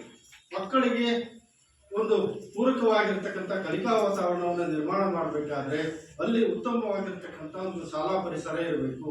ಶಾಲಾ ಪರಿಸರ ಅಂದರೆ ಉತ್ತಮವಾಗಿರ್ತಕ್ಕಂಥ ಶಾಲಾ ಕಟ್ಟಡಗಳು, ಅದೇ ರೀತಿ ತರಗತಿ ಕೊಠಡಿಗಳು, ಪಾಠೋಪಕರಣಗಳು, ಪೀಠೋಪಕರಣಗಳು, ಒಂದು ಉತ್ತಮವಾಗಿರ್ತಕ್ಕಂಥ ಗ್ರಂಥಾಲಯ, ಒಂದು ಉತ್ತಮವಾಗಿರ್ತಕ್ಕಂಥ ಪ್ರಯೋಗಾಲಯ, ಶಾಲೆಯಲ್ಲಿ ಒಂದು ಉತ್ತಮವಾಗಿರ್ತಕ್ಕಂಥ ಆಟದ ಮೈದಾನ, ಸುಸಜ್ಜಿತವಾಗಿರ್ತಕ್ಕಂಥ ಎಲ್ಲ ಕ್ರೀಡೆಗಳಿಗೆ ಅನುಕೂಲವಾಗಿರ್ತಕ್ಕಂಥ ಆಟದ ಮೈದಾನ, ಶಾಲಾ ಸುತ್ತ ಮಕ್ಕಳ ರಕ್ಷಣೆಗೆ ಅನುಕೂಲವಾಗಿರ್ತಕ್ಕಂಥ ಶಾಲಾ ಕಾಂಪೌಂಡು, ಹೀಗೆ ಒಂದು ಉತ್ತಮವಾಗಿರ್ತಕ್ಕಂಥ ಶೌಚಾಲಯ, ಹೀಗೆ ಒಂದು ಉತ್ತಮವಾಗಿರ್ತಕ್ಕಂಥ ಶುದ್ಧ ಕುಡಿಯುವ ನೀರಿನ ವ್ಯವಸ್ಥೆ ಇವೆಲ್ಲವೂ ಇರಬೇಕು ಅಂತಕ್ಕಂಥದ್ದು. ಅದರ ಪ್ರಕಾರ ಇದೆಯೇ ಅಂತಕ್ಕಂಥದ್ದನ್ನ ನಾವು ಪರಿಶೀಲನೆ ಮಾಡಬೇಕಾಗ್ತದೆ. ಇಲ್ಲಿ ಶಾಲಾ ಪರಿಸರಕ್ಕೆ ಸಂಬಂಧಪಟ್ಟಂತೆ ಒಟ್ಟು 3 ತರಗತಿ ಕೊಠಡಿ ಇದೆ. ಅದರಲ್ಲಿ ಒಂದು ಮುಖ್ಯ ಶಿಕ್ಷಕರ ಕೊಠಡಿ ಇದೆ, ಒಂದು ಗ್ರಂಥಾಲಯದ ಕೊಠಡಿ ಪ್ರತ್ಯೇಕವಾಗಿದೆ, ಒಂದು ಪ್ರಯೋಗಾಲಯದ ಕೊಠಡಿ ಪ್ರತ್ಯೇಕವಾಗಿದೆ, ಒಂದು ಸಹ ಶಿಕ್ಷಕರ ಕೊಠಡಿ ಪ್ರತ್ಯೇಕವಾಗಿದೆ, ಒಂದು ಕ್ರೀಡಾ ಕೊಠಡಿ ಪ್ರತ್ಯೇಕವಾಗಿದೆ, ಒಂದು ಸ್ಮಾರ್ಟ್ ಕ್ಲಾಸ್ ಸಂಬಂಧಪಟ್ಟ ಡಿಜಿಟಲ್ ಮಾಧ್ಯಮಗಳನ್ನು ಉಪಯೋಗಿಸಿಕೊಂಡು ಮಕ್ಕಳಿಗೆ ಪಾಠ ಪ್ರವಚನಗಳನ್ನು ನಿರ್ವಹಣೆ ಮಾಡ್ತಕ್ಕಂಥದ್ದು, ಅದಕ್ಕೆ ಒಂದು ಕೊಠಡಿ ಪ್ರತ್ಯೇಕವಾಗಿದೆ, ಒಂದು ಅಡಿಗೆ ಕೊಠಡಿ ಪ್ರತ್ಯೇಕವಾಗಿದೆ, ಒಂದು ದಾಸ್ತಾನ ಕೊಠಡಿ ಸಹ ಪ್ರತ್ಯೇಕವಾಗಿದೆ. ಒಂದು ಉತ್ತಮವಾಗಿರ್ತಕ್ಕಂಥ ಶಾಲಾ ಪರಿಸರವನ್ನು ಹೊಂದಿರತಕ್ಕಂಥ ಇಲ್ಲಿ ನಾವು ಪರಿಶೀಲನೆ ಮಾಡಿದಾಗ ಎಲ್ಲ ಪ್ರತ್ಯೇಕವಾಗಿರ್ತಕ್ಕಂಥ ಒಂದು ಉತ್ತಮವಾಗಿರ್ತಕ್ಕಂಥ ಎಲ್ಲ ವ್ಯವಸ್ಥೆಗಳಿರ್ತಕ್ಕಂಥದ್ದು ನಮಗೆ ಕಂಡು ಬರ್ತದೆ. ಆಮೇಲೆ ತಡೆಮುಕ್ತ ಪ್ರವೇಶವಿದೆ. ಯಾವುದಾದ್ರು ಪೋಷಕರಲ್ಲಿ, ಗ್ರಾಮಸ್ಥರಲ್ಲಿ ಶಾಲೆಗೆ ಬಂದು ಎಲ್ಲ ಮಾಹಿತಿಗಳನ್ನು ಪಡೆತಕ್ಕಂಥ ಒಂದು ಅನುಕೂಲತೆ ಆ ರೀತಿಯಾಗಿರ್ತಕ್ಕಂಥ ಇದೆ ಅಂತಕ್ಕಂಥ ಅಭಿಪ್ರಾಯ ಬಂತು. ಬಾಲಕರಿಗೆ ಸಾಕಷ್ಟು ಶೌಚಾಲಯದ ವ್ಯವಸ್ಥೆ ಇದೆಯೇ? ಬಾಲಕಿಯರಿಗೆ ಸಾಕಷ್ಟು ಶೌಚಾಲಯದ ವ್ಯವಸ್ಥೆ ಇದೆಯೇ? ಬಾಲಕರ ಶೌಚಾಲಯಕ್ಕೆ ನೀರಿನ ವ್ಯವಸ್ಥೆ, ಬಾಲಕಿಯರ ಶೌಚಾಲಯಕ್ಕೆ ನೀರಿನ ವ್ಯವಸ್ಥೆ, ಆಮೇಲೆ ಆ 2 ಶೌಚಾಲಯಗಳು ಬಳಕೆಗೆ ಯೋಗ್ಯವಾಗಿದೆಯೇ ಅಂತಕ್ಕಂಥದ್ದನ್ನು ನಾವು ಪರಿಶೀಲನೆ ಮಾಡಬೇಕು. ಯಾಕೆ ಅಂತಂದ್ರೆ ಈ ಯೋಜನೆಯ ಪ್ರಮುಖವಾಗಿರ್ತಕ್ಕಂಥ ಅಂಶ ಅಂತ ಹೇಳಿದ್ರೆ, ಒಂದು ಶಾಲೆ ಮಕ್ಕಳ ಗುಣಮಟ್ಟದ ಕಲಿಕೆ ಆಗಬೇಕಾದ್ರೆ ಆ ಶಾಲೆಯಲ್ಲಿ ಉತ್ತಮವಾಗಿರ್ತಕ್ಕಂಥ ಒಂದು ಶೌಚಾಲಯ ಇರಬೇಕು. ಯಾಕೆ ಅಂತಂದ್ರೆ ಮಗು ಏನಾದರೂ ಆ ಶೌಚಾಲಯ ಇಲ್ಲ ಅಥವಾ ಶೌಚಾಲಯ ಇದ್ದು ಬಳಕೆಗೆ ಯೋಗ್ಯವಾಗಿಲ್ಲ ಅಂತಂದ್ರೆ ಶೌಚಾಲಯವನ್ನು ಬಳಸೋದಿಲ್ಲ. ಆಮೇಲೆ ಬಯಲು ಶೌಚಾಲಯ ನಿಷೇಧ, ಅದು ಸರ್ಕಾರದ ನಿಯಮದ ಪ್ರಕಾರ ಬಯಲು ಶೌಚಾಲಯಕ್ಕೆ ಹೋಗುವಾಗಿಲ್ಲ. ಆಮೇಲೆ ಶೌಚಾಲಯ ಏನಾದ್ರು ಬಳಕೆಗೆ ಯೋಗ್ಯವಾಗಿಲ್ಲ ಅಂತ ಹೇಳಿದ್ರೆ ಮಗು ಶೌಚವನ್ನು ಕಟ್ಕೊಳ್ಳುತ್ತೆ, ತರಗತಿ ಕೊಠಡಿಯಲ್ಲಿ ಒಂದು ಕೂರುತ್ತೆ, ಶಿಕ್ಷಕರ ಪಾಠ ಪ್ರವಚನದಲ್ಲಿ ಅದು ಪಾಲ್ಗೊಳ್ಳುವುದಿಲ್ಲ, ಅದು ದೈಹಿಕವಾಗಿ ಮಾತ್ರ ಅಲ್ಲಿರುತ್ತೆ, ಮಾನಸಿಕವಾಗಿ ಇರೋದಿಲ್ಲ, ಅದು ಕಲಿಕೆಯಲ್ಲಿ ಹಿಂದೆ ಬೀಳ್ತದೆ ಅಂತಕ್ಕಂಥದ್ದು. ಅದಲ್ಲದೆ ಏನಾದರೂ ಶೌಚವನ್ನು ಕಟ್ಕೊಂಡ್ರೆ ಮಗು ಆರೋಗ್ಯದ ಮೇಲೆ ಪರಿಣಾಮವನ್ನು ಬೀರುತ್ತೆ. ಹಾಗಾಗಿ ಯೋಜನೆಯ ಪ್ರಮುಖ ಅಂಶ ಒಂದು ಉತ್ತಮವಾಗಿರ್ತಕ್ಕಂಥ ಶೌಚಾಲಯವನ್ನು, ಬಳಕೆಗೆ ಯೋಗ್ಯವಾಗಿರ್ತಕ್ಕಂಥ ಶೌಚಾಲಯವನ್ನು ಹೊಂದಬೇಕು ಅಂತಕ್ಕಂಥದ್ದು ಕಡ್ಡಾಯ ನಿಯಮ. ಅದರ ಪ್ರಕಾರ ನಾವು ನೋಡಿದಾಗ ನಮ್ಮ ಶಾಲೆ ಪ್ರತ್ಯೇಕವಾಗಿರ್ತಕ್ಕಂಥ ಗಂಡು ಮಕ್ಕಳಿಗೆ, ಹೆಣ್ಮಕ್ಳಿಗೆ ಪ್ರತ್ಯೇಕವಾಗಿರ್ತಕ್ಕಂಥ ಶೌಚಾಲಯ ಇದೆ. ಅದು ಶೌಚಾಲಯ ಒಂದು ನೀರಿನ ವ್ಯವಸ್ಥೆ ಇದೆ. ಆಮೇಲೆ ಬಳಕೆಗೆ ಯೋಗ್ಯವಾಗಿರ್ತಕ್ಕಂಥ ನಮಗೆ ಮೇಲ್ನೋಟಕ್ಕೆ ಕಂಡು ಬಂದಿದೆ. ಆಮೇಲೆ ವಿಶೇಷ ಮಕ್ಕಳು ಬಳಸುವಂಥ ಶೌಚಾಲಯ ಇದೆಯೇ ಅಂತಕ್ಕಂಥದ್ದು, ವಿಶೇಷವಾಗಿ ಬಳಸ್ತಕ್ಕಂಥ ಗಂಡು ಮಕ್ಕಳಿಗೆ ಶೌಚಾಲಯ ಇಲ್ಲ ಅಂತಕ್ಕಂಥ ಅಭಿಪ್ರಾಯ ಬಂದಿದೆ. ಆಮೇಲೆ ಶಾಲೆಯಲ್ಲಿ ಸಾಕಷ್ಟು ಪ್ರಮಾಣದಲ್ಲಿ ನೀರಿನ ಸೌಲಭ್ಯ ಇದೆಯೇ? ಒಂದು ಶಾಲೆ ಅಂತ ಹೇಳಿದ್ರೆ ಆ ಮಗು ಉತ್ತಮ ಆರೋಗ್ಯವನ್ನ ಕಾಪಾಡಬೇಕಾದ್ರೆ ಆ ಶಾಲೆ ಶುದ್ಧವಾದ ಕುಡಿಯುವ ನೀರನ್ನು ಹೊಂದಿರಬೇಕು ಅಂತಕ್ಕಂಥದ್ದು. ಯಾಕೆಂದ್ರೆ ಮಧ್ಯಾಹ್ನದ ಬಿಸಿ ಊಟ ಇದೆ, ಆಮೇಲೆ ಮಕ್ಕಳು ಕುಡಿಯುವುದಕ್ಕೆ ಆರೋಗ್ಯವನ್ನ ಕಾಪಾಡಬೇಕಾದ್ರೆ ಶುದ್ಧವಾದ ನೀರನ್ನು ಮಕ್ಕಳಿಗೆ ಒದಗಿಸಬೇಕು ಅಂತಕ್ಕಂಥದ್ದು. ಆ ರೀತಿಯಾಗಿ ನಾವು ನೋಡಿದಾಗ ಇಲ್ಲಿ ನೀರಿನ ವ್ಯವಸ್ಥೆ ಉತ್ತಮವಾಗಿರ್ತಕ್ಕಂಥದ್ದು ನಮಗೆ ಕಂಡು ಬಂತು. ಕುಡಿಯುವ ನೀರಿನ ಗುಣಮಟ್ಟ ಉತ್ತಮವಾಗಿದೆ ಅಂತಕ್ಕಂಥದ್ದನ್ನ ನಾವು ಪರಿಶೀಲನೆ ಮಾಡಬೇಕಾಗ್ತದೆ. ಅದು ಯಾಕೆಂತಂದ್ರೆ ಸಂಬಂಧಪಟ್ಟ ಇಲಾಖೆಯಿಂದ ಪ್ರತಿ 6 ತಿಂಗಳಿಗೊಮ್ಮೆ ನೀರನ್ನ ಪರಿಶೀಲಿಸಿ ಅದರ ಒಂದು ದೃಢೀಕರಣವನ್ನು ಶಾಲೆಯ ನಿರ್ವಹಣೆ ಮಾಡಬೇಕಾಗ್ತದೆ. ಅದನ್ನು ನಾವು ಮಾಡ್ತೀವಿ ಅಂತಕ್ಕಂಥದ್ದು ಅಭಿಪ್ರಾಯವನ್ನು ಹೇಳಿದರು. ದೃಢೀಕರಣವನ್ನು ಇಲ್ಲಿ ನಿರ್ವಹಣೆ ಮಾಡಿದ್ದಾರೆ. ಶಾಲೆ ವಿದ್ಯುತ್ ಸಂಪರ್ಕವನ್ನು ಹೊಂದಿದೆಯೇ? ಆಮೇಲೆ ಎಲ್ಲ ಕೊಠಡಿಗಳಲ್ಲಿ ವಿದ್ಯುತ್ ಕಾರ್ಯನಿರ್ವಹಿಸುತ್ತದೆ ಅಂತಕ್ಕಂಥದ್ದು. ಏಕೆಂತಂದ್ರೆ ಮಕ್ಕಳಿಗೆ ಉತ್ತಮ ಗುಣಮಟ್ಟದ ಪರಿಣಾಮಕಾರಿಯಾಗಿರ್ತಕ್ಕಂಥ ಕಲಿಕೆ ಆಗಿರ್ಬೇಕಾದ್ರೆ ತರಗತಿ ಕೊಠಡಿಯಲ್ಲಿ ಸ್ವಾಭಾವಿಕ ಬೆಳಕಿನ ಜೊತೆ ಕೃತಕವಾಗಿರ್ತಕ್ಕಂಥ ಬೆಳಕಿನ ಅವಶ್ಯಕತೆ ಇರ್ತದೆ. ಆಗ ಮಾತ್ರ ಮಕ್ಕಳಿಗೆ ಉತ್ತಮವಾಗಿರ್ತಕ್ಕಂಥ ಕಲಿಕೆ ತರಗತಿ ಕೊಠಡಿಯಲ್ಲಿ ಆಗ್ತದೆ ಅಂತಕ್ಕಂಥದ್ದು. ಅದಲ್ಲದೆ ಪ್ರೌಢಶಾಲೆ ಆಗಿರೋದ್ರಿಂದ ಪ್ರಯೋಗಾಲಯಕ್ಕೆ ನಮಗೆ ವಿದ್ಯುತ್ತಿನ ಅವಶ್ಯಕತೆ ಇರ್ತದೆ. ಹಾಗಾಗಿ ವಿದ್ಯುತ್ ಸಂಪರ್ಕವನ್ನು ಹೊಂದಿರಬೇಕು ಅಂತಕ್ಕಂಥದ್ದು ಇಲ್ಲಿ ಉತ್ತಮವಾಗಿರತಕ್ಕಂಥ ವಿದ್ಯುತ್ ಸಂಪರ್ಕ ಎಲ್ಲ ಕೊಠಡಿಗಳಲ್ಲಿ ಇರ್ತಕ್ಕಂಥದ್ದು ಕಂಡು ಬಂತು. ಶಾಲಾ ಆವರಣದಲ್ಲಿ ಆಟದ ಮೈದಾನ ಇದೆಯೇ? ಒಂದು ಉತ್ತಮವಾಗಿರ್ತಕ್ಕಂಥ ಶಾಲೆ ಅಂತ ಹೇಳಿದ್ರೆ ಪಠ್ಯೇತರವಾಗಿರ್ತಕ್ಕಂಥ ಅನೇಕ ಕ್ರೀಡಾ ಚಟುವಟಿಕೆಗಳನ್ನ ಮಕ್ಕಳಿಗೆ ಕಲಿಸಬೇಕಾಗ್ತದೆ.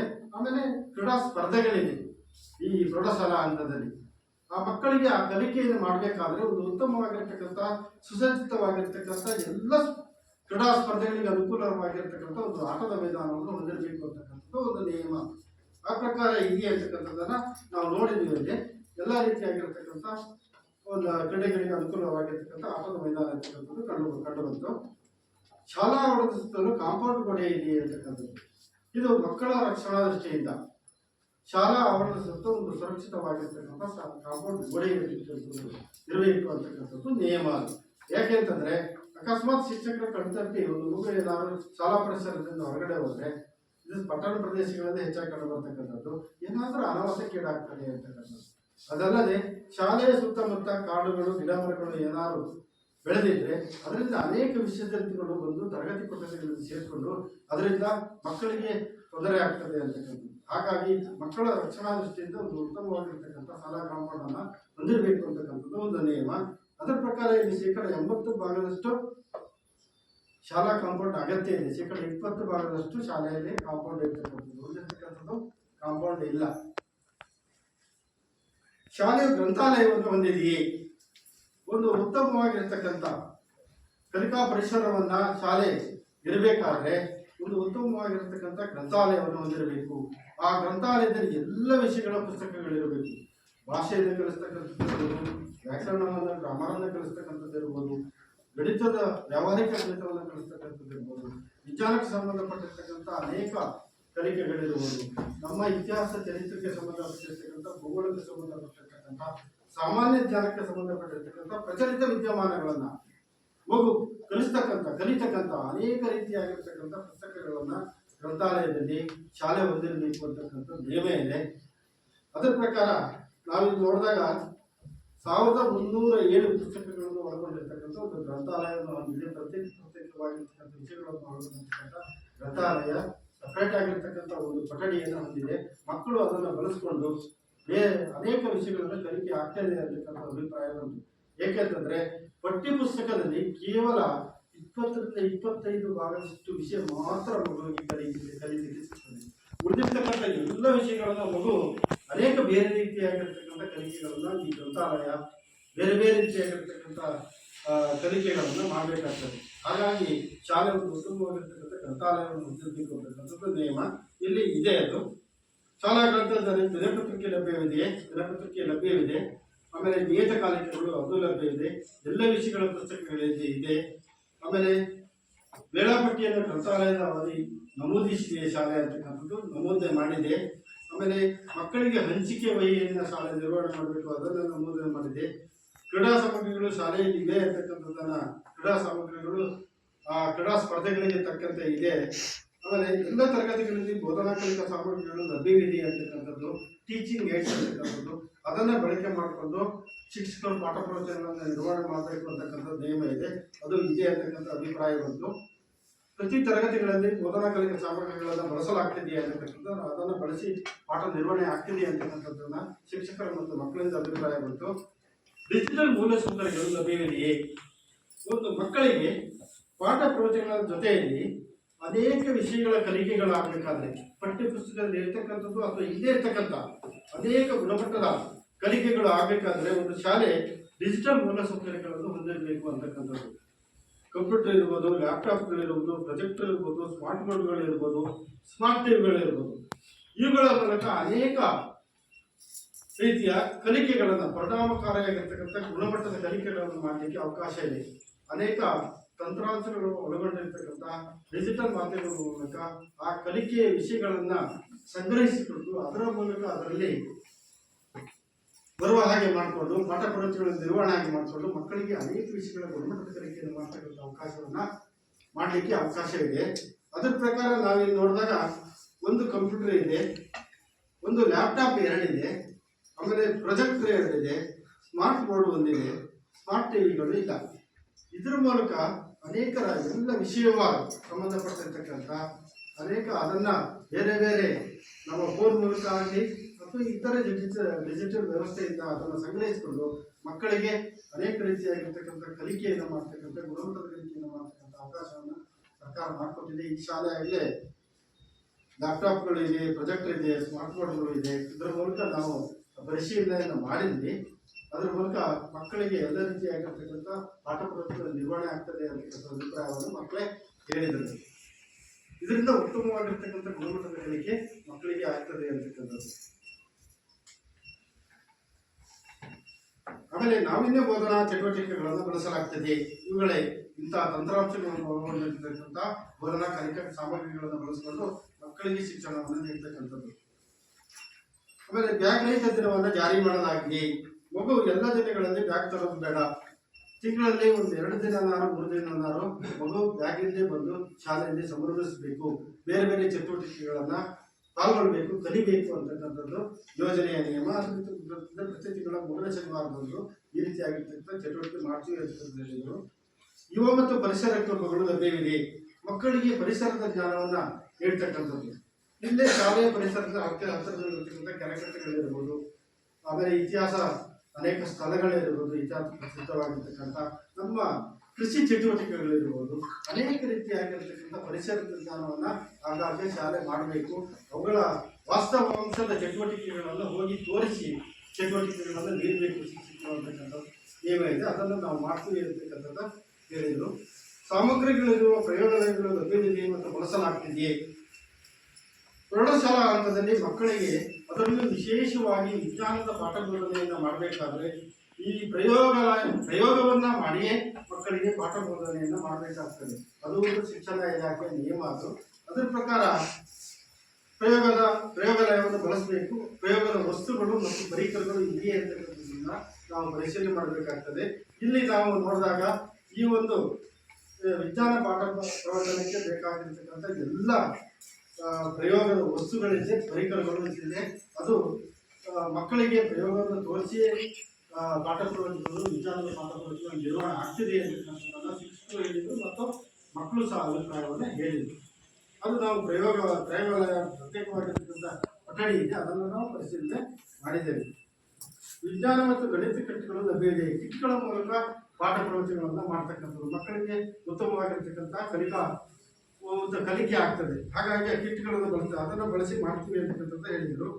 ಸ್ವಯಂ ರಕ್ಷಣಾ ತರಬೇತಿಯನ್ನು ಹೆಣ್ಣು ಮಕ್ಕಳಿಗೆ ನೀಡಲಾಗ್ತಿದೆಯೇ. ಅದೇ ಕರಾಟೆ, ಏನಾದರೂ ಮಗುವಿಗೆ ಆ ತರಬೇತಿಯನ್ನು ನೀಡಿದ್ದಾರೆ. ಸ್ವಯಂ ರಕ್ಷಣೆ, ಮಗುವಿನ ಅದೇ ರಕ್ಷಣೆ ಮಾಡ್ಕೊಳ್ತಕ್ಕಂಥದ್ದು. ಆ ರೀತಿಯಾಗಿರ್ತಕ್ಕಂಥದ್ದು ಖಾಸಗಿ ಶಿಕ್ಷಕರಿಂದ ನಾವು ಮಗುವಿಗೆ ತರಬೇತಿಯನ್ನು ನೀಡ್ತೀವಿ ಅಂತಕ್ಕಂಥ ಅಭಿಪ್ರಾಯವನ್ನು ಹೇಳಿದರು. ಆಮೇಲೆ ಶಾಲೆಯಲ್ಲಿ ತ್ಯಾಜ್ಯದ ವಿಲೇವಾರಿ ಯಾವ ರೀತಿ ಅಂತಕ್ಕಂಥದ್ದು. ತ್ಯಾಜ್ಯವನ್ನ ಒಂದೆಡೆ ಸಂಗ್ರಹಿಸಿಟ್ಕೊಳ್ಬೇಕು, ಅದನ್ನ ಕಾಲಕಾಲಕ್ಕೆ ತಕ್ಕಂತೆ ವಿಲೇವಾರಿ ಮಾಡಬೇಕು. ಯಾವುದೇ ರೀತಿಯ ಆರೋಗ್ಯ ದುಷ್ಪರಿಣಾಮಕ್ಕೆ ಅವಕಾಶಕ್ಕೆ ಶಾಲಾ ಪರಿಸರದಲ್ಲಿ ಇಲ್ಲ ಅಂತಕ್ಕಂಥದ್ದು. ಇಲ್ಲಿ ಘನತ್ಯಾಜ್ಯವನ್ನು ಗ್ರಾಮ ಪಂಚಾಯತಿ ನಿರ್ವಹಣೆ ಮಾಡ್ತದೆ. ಘನತ್ಯಾಜ್ಯವನ್ನು ಗೊಬ್ಬರ ರೂಪದಲ್ಲಿ ನಾವು ಗಿಡಗಳಿಗೆ ಬಳಕೆ ಮಾಡ್ತೀವಿ ಅಂತ ಅಭಿಪ್ರಾಯವನ್ನು ಹೇಳಿದ್ದಾರೆ. ಕೆಲವು ಮೂಲಸೌಕರ್ಯಗಳು ಇತರ ಇಲಾಖೆಗಳ ಯೋಜನೆಗಳಿಂದ ಮಂಜೂರಾಗಿದೆ ಮತ್ತು ನಿರ್ವಹಿಸಲಾಗಿದೆ. ಶಾಲೆ ಎಲ್ಲ ರೀತಿಯಾಗಿರ್ತಕ್ಕಂಥ ಭೌತಿಕವಾಗಿರ್ತಕ್ಕಂಥ ಅಭಿವೃದ್ಧಿ ಇರ್ಬೋದು, ಶೈಕ್ಷಣಿಕವಾಗಿರ್ತಕ್ಕಂಥ ಅಭಿವೃದ್ಧಿ ಇರ್ಬೋದು. ಇದರ ಅಭಿವೃದ್ಧಿಗೆ ಶಿಕ್ಷಣ ಇಲಾಖೆಯಿಂದ ಕೆಲವೊಂದು ಅನುದಾನಗಳು ಅಷ್ಟೇನು ಬರೋದಿಲ್ಲ. ಆ ಅನುದಾನಗಳು ಸಾಕಾಗೋದಿಲ್ಲ. ಹಾಗಾಗಿ ಸರ್ಕಾರ ಏನಾಗಿದೆ ಅಂತಂದ್ರೆ ಬೇರೆ ಇಲಾಖೆಗಳಿಂದ ಅನುದಾನವನ್ನು ಪಡ್ಕೊಂಡು ಶಾಲೆಯ ಎಲ್ಲ ಅಭಿವೃದ್ಧಿಯನ್ನು ಮಾಡಲಿಕ್ಕೆ ಅವಕಾಶವನ್ನು ಮಾಡಿಕೊಟ್ಟಿದೆ. ಅಂದರೆ ಬೇರೆ ಇಲಾಖೆ ಅಂದರೆ ಗ್ರಾಮ ಪಂಚಾಯತಿ ಇರ್ಬೋದು, ತಾಲೂಕು ಪಂಚಾಯತಿ ಇರ್ಬೋದು, ಆಮೇಲೆ ಜಿಲ್ಲಾ ಪಂಚಾಯತಿ ಇರ್ಬೋದು, ಶಾಸಕರ ಅನುದಾನ, ಸಂಸದರ ಅನುದಾನ, ವಿಧಾನ ಪರಿಷತ್ ಸದಸ್ಯರ ಅನುದಾನ, ಆಮೇಲೆ ಶಿಕ್ಷಕರ ಪ್ರತಿನಿಧಿಗಳ ಅನುದಾನವನ್ನು ಬಳಕೆ ಮಾಡಿಕೊಂಡು ಶಾಲೆಯ ಉತ್ತಮವಾಗಿರ್ತಕ್ಕಂಥ ಭೌತಿಕವಾಗಿರ್ತಕ್ಕಂಥ ಶೈಕ್ಷಣಿಕವಾಗಿರ್ತಕ್ಕಂಥ ಅಭಿವೃದ್ಧಿ ಮಾಡಲಿಕ್ಕೆ ಅವಕಾಶವನ್ನು ಮಾಡಿಕೊಟ್ಟಿದೆ. ಇತ್ತೀಚೆಗೆ ಏನೇನು ಮೂಲಭೂತ ಸೌಕರ್ಯಗಳು ಬಂದಿದೆ ಅಂತಕ್ಕಂಥದ್ದೇ ಗ್ರಾಮ ಪಂಚಾಯತ್ ವತಿಯಿಂದ ಇಂಗುಗುಂಡಿ 2023-24 ಆ ಕಾಮಗಾರಿ ಬಂದಿದೆ. ಜಿಲ್ಲಾ ಪಂಚಾಯತ್ ವತಿಯಿಂದ ಶೌಚಾಲಯ 22-23 ಸಾಲಿನಲ್ಲಿ ಬಂದಿದೆ. ಶಾಸಕರ ಅನುದಾನದಿಂದ ಬೋರ್ವೆಲ್ ಕುಡಿಯುವ ನೀರಿನ ವ್ಯವಸ್ಥೆಗೆ 24-25 ಬಂದಿದೆ. ಆಮೇಲೆ ಶಾಸಕರ ಅನುದಾನದಿಂದ 2 ತರಗತಿ ಕೊಠಡಿಗಳು, ಆಗಲೇ ಹೊಸ ತರಗತಿ ಕೊಠಡಿಗಳು ಬಂದಿದೆ. ಅದು ಇಲ್ಲಿ ಆಗಲೇ ನಿರ್ವಹಣೆ ಆಗಿದೆ 24-25. ಜಿಲ್ಲಾ ಪಂಚಾಯತ್ನಿಂದ ವಿಜ್ಞಾನ ಪ್ರಯೋಗಾಲಯ ಅನ್ನೋದಿದೆ 25-26ನೇ ಸಾಲಿನಲ್ಲಿ. ಇದಕ್ಕೆ ಸಂಬಂಧಪಟ್ಟಿರ್ತಕ್ಕಂಥ ಎಲ್ಲ ಕಾಮಗಾರಿಗಳನ್ನು ನಾವು ಪರಿಶೀಲನೆ ಮಾಡಿದ್ವಿ. ಇಲ್ಲೇನು ಬಂದಿದೆ ಈ ಕಾಮಗಾರಿಗಳು ಅದೆಲ್ಲ ನಿರ್ವಹಣೆ ಆಗಿದೆ, ಉತ್ತಮವಾಗಿ ನಿರ್ವಹಣೆ ಆಗಿರ್ತಕ್ಕಂಥದ್ದು ಕಂಡು ಬಂದಿದೆ. ಆಮೇಲೆ ಶಿಕ್ಷಕರು ನಿಯಮಿತವಾಗಿ ಶಾಲೆಗೆ ಹಾಜರಾಗ್ತಾರೆ. ಶಿಕ್ಷಕರು ಪ್ರತಿದಿನ ಶಾಲೆಗೆ ತಡವಾಗಿ ಬರ್ತಾರೆ. ಶಿಕ್ಷಕರು ಪ್ರತಿದಿನ ಶಾಲೆಯಿಂದ ಮುಂಚಿತವಾಗಿ ತೆರಳುತ್ತಾರೆ. ಇಲಾಖಾ ನಿಯಮ ಇದೆ. ಸಮಯ ಶಾಲೆ ಪ್ರಾರಂಭ ಆಗ್ತಕ್ಕಂಥದ್ದು, ಶಾಲೆ ನಿರ್ಗಮಿಸ್ತಕ್ಕಂಥದ್ದು, ಪಾಠ ಪ್ರವಚನಗಳು ಆಗ್ತಕ್ಕಂಥ ಸಮಯ ಇಲಾಖೆ ಅದು ಮಾರ್ಗಸೂಚಿಯನ್ನು ನಿಯಮಾವಳಿಯನ್ನು ಮಾಡಿದೆ. ಅದರ ಪ್ರಕಾರ ಇಲ್ಲಿ ನಿರ್ವಹಣೆ ಆಗ್ತಾ ಇದೆ ಅಂತಕ್ಕಂಥದ್ದನ್ನು ನಾವು ಪರಿಶೀಲನೆ ಮಾಡಬೇಕು. ನಾವು ಎಲ್ಲರನ್ನ, ನಾವು ಪೋಷಕರನ್ನ, STMC ಸಮಿತಿಯವರನ್ನ, ಗ್ರಾಮಸ್ಥರನ್ನ, ಮಕ್ಕಳನ್ನ ಎಲ್ಲರನ್ನು ಕೇಳಿದ್ವಿ. ಇಲ್ಲ ಸರಿಯಾದ ಸಮಯಕ್ಕೆ ಬರ್ತಾರೆ, ಪಾಠ ಪ್ರವಚನ ನಿರ್ವಹಣೆ ಆಗ್ತದೆ ಅಂತ ಅಭಿಪ್ರಾಯವನ್ನು ಹೇಳಿದರು. ಶಿಕ್ಷಕರು ನಿಯತಕಾಲಿಕವಾಗಿ ಪೋಷಕರನ್ನ ಭೇಟಿ ಮಾಡಿ ಮಕ್ಕಳ ಹಾಜರಾತಿ, ಸಾಮರ್ಥ್ಯ ಮತ್ತು ಕಲಿಕಾ ಪ್ರಗತಿಗಳ ಬಗ್ಗೆ ವಿವರಿಸುತ್ತಾರೆ ಅಂತ. ಆಮೇಲೆ ಶಿಕ್ಷಣ ಇಲಾಖೆ ನಿಯಮದಂತೆ ಪಾಠ ಪ್ರವಚನಗಳನ್ನು ಮಾಡ್ತಕ್ಕಂಥದ್ದು, ಕಾಲಕಾಲಕ್ಕೆ ಪರೀಕ್ಷೆ, ಘಟಕ ಪರೀಕ್ಷೆಗಳನ್ನು ಮಾಡ್ತಕ್ಕಂಥದ್ದು, ಅದರ ಮೌಲ್ಯಾಂಕನ ಮಾಡ್ತಕ್ಕಂಥದ್ದು, ಮಗು ಯಾವ ಹಂತದಲ್ಲಿದೆ ಮೌಲ್ಯಾಂಕನ ಮಾಡಿ ಅದನ್ನ ಮಾಹಿತಿಯನ್ನು ಪೋಷಕರಿಗೆ ನೀಡ್ತಕ್ಕಂಥದ್ದು. ಆ ರೀತಿಯಾಗಿರ್ತಕ್ಕಂಥ ಪ್ರಕ್ರಿಯೆಗಳನ್ನು ಮಾಡಬೇಕಾಗ್ತದೆ. ಅದನ್ನ ಎಲ್ಲ ಮಾಡ್ತೀವಿ ಅಂತಕ್ಕಂಥ ಅಭಿಪ್ರಾಯವನ್ನು ಹೇಳಿದ್ರು, ಮಕ್ಕಳು ತಿಳಿಸಿದ್ರು, ಪೋಷಕರು ಹೇಳಿದರು. ಶಿಕ್ಷಕರು ತರಗತಿ ಬೋಧನೆಯಲ್ಲಿ ಉತ್ತಮ ರೀತಿಯಲ್ಲಿ ತೊಡಗಿಸಿಕೊಳ್ಳುವರೇ ನಾವು ಅದನ್ನು ಪರಿಶೀಲನೆ ಮಾಡಬೇಕು. ಉತ್ತಮ ರೀತಿಯಲ್ಲಿ ತೊಡಗಿಸಿಕೊಳ್ತಾರೆ ಅಂತಕ್ಕಂಥ ಅಭಿಪ್ರಾಯ ಬಂತು. ಆಮೇಲೆ ಸಾಕಷ್ಟು ಶಿಕ್ಷಕರು ಶಾಲೆಯಲ್ಲಿ ಇದ್ದಾರೆ ಅಂತಕ್ಕಂಥದ್ದನ್ನು ನಾವು ಪರಿಶೀಲನೆ ಮಾಡಬೇಕು. ಇಲ್ಲಿ ಶಿಕ್ಷಣ ಇಲಾಖೆ ನಿಯಮದ ಪ್ರಕಾರ ಅದರಲ್ಲಿ ಒಂದು ಶಿಕ್ಷಕರು ಈಗಾಗಲೇ ಇಲ್ಲ, ದೈಹಿಕ ಶಿಕ್ಷಕರ ಕೊರತೆ ಇದೆ ಅಂತಕ್ಕಂಥದ್ದು ಮಕ್ಕಳಲ್ಲಿ ನಾವು ಪರಿಶೀಲನೆ ಮಾಡಿದಾಗ ಅವರು ಸಹ ಅಭಿಪ್ರಾಯವನ್ನು ಹೇಳಿದರು. ನಮಗೆ ದೈಹಿಕ ಶಿಕ್ಷಕರ ಅಗತ್ಯತೆ ಇದೆ, ನಾವು ದೈಹಿಕ ಶಿಕ್ಷಣದಲ್ಲಿ ಅನೇಕ ಕ್ರೀಡಾ ಸ್ಪರ್ಧೆಗಳು ಶಾಲಾ ಹಂತದಲ್ಲಿ ಇರೋದ್ರಿಂದ ಅವರ ಅಗತ್ಯತೆ ಇದೆ ಅಂತಕ್ಕಂಥ ಅಭಿಪ್ರಾಯವನ್ನು ಹೇಳಿದರು. ಅದನ್ನು ಸೇರಿಸಿಕೊಳ್ತಾ ಇದ್ದೀವಿ. ಇತ್ತೀಚೆಗೆ ಶಿಕ್ಷಕರು ತರಬೇತಿಯನ್ನು ಪಡೆದಿದ್ದಾರೆ. ಶಿಕ್ಷಕರ ಕಾರ್ಯಕ್ಷಮತೆಯನ್ನು ಹೆಚ್ಚಿಸಲು ಇಲಾಖೆ ಆಗಾಗ್ಗೆ ಶಿಕ್ಷಣದಲ್ಲಿ ಅನೇಕ ಬದಲಾವಣೆಗಳಾಗ್ತದೆ. ಆ ಬದಲಾವಣೆಗೆ ತಕ್ಕಂತೆ ತರಬೇತಿಯನ್ನು ಶಿಕ್ಷಕರಿಗೆ ನೀಡ್ತದೆ ಇಲಾಖೆ. ಇತ್ತೀಚೆಗೆ ಯಾವುದೇ ಶಿಕ್ಷಕರಿಗೆ ತರಬೇತಿಯನ್ನು ನೀಡಿಲ್ಲ ಅಂತಕ್ಕಂಥದ್ದು ಅಭಿಪ್ರಾಯವನ್ನು ಹೇಳಿದರು ಶಿಕ್ಷಕರು. ಮಕ್ಕಳ ಮ್ಯಾಪಿಂಗ್ ಮತ್ತು ಜಾಡಿ ಹೊಡೆಯುವ ಕಾರ್ಯ ಮಾಡಲಾಗಿದೆ. ಮಗು ಏನಾದರೂ ಪ್ರೌಢ ಹಂತಕ್ಕೆ ಸಂಬಂಧಪಟ್ಟಿರ್ತಕ್ಕಂಥ ಮಗು ಏನಾದರೂ ಹೊರಗಡೆ ಇದೆಯಾ, ದಾಖಲಾಗಿ ಹೊರಗಡೆ ಇದೆಯಾ ಅಥವಾ ದಾಖಲಾಗಿ ಹೊರಗಡೆ ಇದೆಯಾ ಅಂತಕ್ಕಂಥದ್ದನ್ನ ಶಾಲೆ ಆಗಾಗ ಮ್ಯಾಪಿಂಗ್ ಮಾಡಬೇಕು. ಆ ಮಗುವನ್ನು ಸಂಪರ್ಕಿಸಬೇಕು, ಜಾಡಿ ಹೊಡಿಬೇಕು. ಅದೇ ಒಂದು ಮಗು ಆಗಲೇ ದಾಖಲಾಗಿದೆ, ಅದು ಹೊರಗಡೆ ಇದೆ, ಹಾಗಾಗಿ ನಾವು ಆ ಮಗುವಿಗೆ ಮನೆಗೆ ಭೇಟಿ ಕೊಟ್ಟಿದ್ದೇವೆ. ಶಿಕ್ಷಕರು ತಂದೆ ತಾಯಿಗಳಿಗೂ ಸಹ ಮಾರ್ಗದರ್ಶನ ಮಾಡಿದ್ದೇವೆ. ಮಗು ಕೆಲವೊಂದು ಜನ ಬರುತ್ತೆ, ಈಗಾಗಲೇ ಗೈರು ಹಾಜರಾಗಿರ್ತಕ್ಕಂಥದ್ದು ನನಗೆ ಸಭೆ ಮುಂದೆ ಪ್ರಸ್ತಾಪ ಮಾಡಿದ್ದೇನೆ. ಶಾಲೆಯನ್ನು ಇತರ ಉದ್ದೇಶಗಳಿಗಾಗಿ ಬಳಸಲಾಗ್ತದೆ. ಶಾಲೆಯನ್ನು ಯಾವುದೇ ರಾಜಕೀಯ, ಯಾವುದೇ ಸಾಮಾಜಿಕ ಅಥವಾ ಯಾವುದೇ ಧಾರ್ಮಿಕ ಚಟುವಟಿಕೆಗಳಿಗೆ, ಇತರ ಚಟುವಟಿಕೆಗಳಿಗೆ ಬಳಸುವಂತಿಲ್ಲ, ಕಡ್ಡಾಯ ನಿಯಮ. ಆ ರೀತಿಯಾಗಿ ಬಳಸ್ತಾ ಇಲ್ಲ ಅನ್ನುವಂಥ ಅಭಿಪ್ರಾಯವನ್ನು ಹೇಳಿದರು. ಪ್ರವೇಶ ಶುಲ್ಕ, ಅರ್ಜಿ ಶುಲ್ಕ, ಕ್ಯಾಪ್ಟೇಷನ್ ಶುಲ್ಕ, ಬೋಧನಾ ಶುಲ್ಕ, ಇತರೆ ಶುಲ್ಕಗಳಲ್ಲಿ ಏನಾದರೂ ಪಡೆಯಲಾಗ್ತದೆ ಅಂತಕ್ಕಂಥದ್ದನ್ನು ಇಲ್ಲಿ ನೋಡಬೇಕಾಗ್ತದೆ. ಯಾಕಂದರೆ 1ರಿಂದ 12ನೇ ತರಗತಿವರೆಗೆ ಉಚಿತ ಮತ್ತು ಕಡ್ಡಾಯ ಶಿಕ್ಷಣ. ಹಾಗಾಗಿ ಏನಾದ್ರು ಇದೆಯಾ ಅಂತಕ್ಕಂಥದ್ದು ಯಾವುದೇ ಶುಲ್ಕವನ್ನು ಪಡೆದಿಲ್ಲ ಅನ್ನತಕ್ಕಂಥ ಅಭಿಪ್ರಾಯ ಬಂತು. ಶಾಲಾ ಅಭಿವೃದ್ಧಿ ಮತ್ತು ಮೇಲುಸ್ತುವಾರಿ ಸಮಿತಿಯನ್ನು ರಚಿಸಲಾಗಿದೆ. STMC ಸಮಿತಿ ಶಾಲೆಯ ಭೌತಿಕವಾಗಿರ್ತಕ್ಕಂಥ, ಶೈಕ್ಷಣಿಕವಾಗಿರ್ತಕ್ಕಂಥ ಅಭಿವೃದ್ಧಿಯಲ್ಲಿ ಶಿಕ್ಷಕರ ಪಾತ್ರ ಎಷ್ಟಿರ್ತದೋ ಅಷ್ಟೇ ಪಾತ್ರ ಈ STMC ಸಮಿತಿಗೆ ಇರ್ತದೆ. ಎಲ್ಲ ರೀತಿಯಾಗಿರ್ತಕ್ಕಂಥ ಶಾಲೆಯ ಅಭಿವೃದ್ಧಿಯ ಪ್ರಗತಿಯನ್ನು ಪರಿಶೀಲನೆ ಮಾಡಿ ಕಾಲಕ್ಕೆ ತಕ್ಕಂತೆ ಶಿಕ್ಷಕರ ಜೊತೆ ಚರ್ಚೆಗಳನ್ನು ಮಾಡಿ ಉತ್ತಮವಾಗಿರ್ತಕ್ಕಂಥ ಶಾಲಾ ವಾತಾವರಣವನ್ನು ಕಲ್ಪಿಸ್ತಕ್ಕಂಥದ್ದು, ನಿರ್ಮಾಣ ಮಾಡ್ತಕ್ಕಂಥದ್ದು ಜವಾಬ್ದಾರಿ ಈ STMC ಸಮಿತಿಗೆ ಇರ್ತದೆ. ಹಾಗೆ ನಾವು ನೋಡಿದಾಗ ಇಲ್ಲಿ STMC ಸಮಿತಿ ಕ್ರಿಯಾಶೀಲವಾಗಿ ಕೆಲಸ ನಿರ್ವಹಿಸಿದೆಯಾ ಅಂತಕ್ಕಂಥದ್ದನ್ನು ನಾವು ಪರಿಶೀಲನೆ ಮಾಡಿದ್ವಿ. STMC ಸಮಿತಿ ಕ್ರಿಯಾಶೀಲವಾಗಿ ಕೆಲಸವನ್ನು ನಿರ್ವಹಣೆ ಮಾಡ್ತಿದೆ ಅಂತಕ್ಕಂಥ ಅಭಿಪ್ರಾಯ ಬಂತು. ಅದರಲ್ಲಿ 3% ಮಕ್ಕಳ ಪೋಷಕರಾಗಿರಬೇಕು, ಅರ್ಧದಷ್ಟು ಮಹಿಳೆಯರಿರಬೇಕು ಅಂತಕ್ಕಂಥ ನಿಯಮ ಇದೆ. ಅದರ ಪ್ರಕಾರನೇ ನಿರ್ವಹಣೆ ಆಗಿರ್ತಕ್ಕಂಥದ್ದು ಕಂಡು ಬಂತು. ಪ್ರತಿ ತಿಂಗಳು STMC ಸಭೆಗಳು ನಡೆಯುತ್ತವೆ, ಇದು ಒಂದು ನಿಯಮ. ಶಿಕ್ಷಣ ಇಲಾಖೆ ನಿಯಮದ ಪ್ರಕಾರ ಪ್ರತಿ ತಿಂಗಳು STMC ಸಭೆಗಳು ನಡೆಯಬೇಕು. ಒಂದು ಶೈಕ್ಷಣಿಕ ವರ್ಷದಲ್ಲಿ 12 ಸಭೆಗಳು ನಡೆಯಬೇಕು. ಅಲ್ಲಿ ಎಲ್ಲ ರೀತಿಯಾಗಿರ್ತಕ್ಕಂಥ ಶಾಲಾ ಭೌತಿಕವಾಗಿರ್ತಕ್ಕಂಥ, ಶೈಕ್ಷಣಿಕವಾಗಿರ್ತಕ್ಕಂಥ ಎಲ್ಲ ಚರ್ಚೆಗಳು ನಡೆದು ನಡಾವಳಿ ದಾಖಲಿಸಬೇಕು ಅಂತಕ್ಕಂಥದ್ದು ನಿಯಮ ಇದೆ. ಇಲ್ಲಿ ನಾವು ನೋಡಿದಾಗ 12 ಸಭೆಗಳು ಆಗಿದೆ. ಏನು ನೇಮಕ ತಕ್ಕಂಥ 12 ಸಭೆಗಳಾಗಿದೆ. ಅಲ್ಲಿ ಚರ್ಚಾ ಅಂಶಗಳು ಎಲ್ಲ ನಡವಳಿಕೆಯಲ್ಲಿ ದಾಖಲಾಗಿರ್ತಕ್ಕಂಥದ್ದು ಕಂಡುಬಂದಿದೆ. ಆಮೇಲೆ ಶಾಲಾಭಿವೃದ್ಧಿ ಯೋಜನೆಯನ್ನು STMC ಸಿದ್ಧಪಡಿಸಿದೆ ಅಂತಕ್ಕಂಥದ್ದು, ಅದನ್ನು ಮಾಡ್ತಾರೆ ಅಂತಕ್ಕಂಥದ್ದು.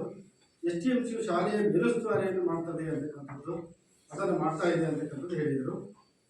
ಆಮೇಲೆ ಇಲಾಖೆಗೆ ಸಂಬಂಧಪಟ್ಟಂತೆ, ಶಿಕ್ಷಣ ಇಲಾಖೆಗೆ ಸಂಬಂಧಪಟ್ಟಂತೆ ಒಂದು ಶಾಲೆ ಉತ್ತಮವಾಗಿ ನಿರ್ವಹಣೆ ಆಗಬೇಕಾದ್ರೆ ಅಲ್ಲಿ ಶಿಕ್ಷಣ ಇಲಾಖೆಯ ಮೇಲಾಧಿಕಾರಿಗಳು ಆಗಾಗ್ಗೆ ಶಾಲೆಗೆ ಭೇಟಿ ನೀಡಬೇಕು ಅಂತಕ್ಕಂಥದ್ದು ಒಂದು ನಿಯಮ ಇದೆ.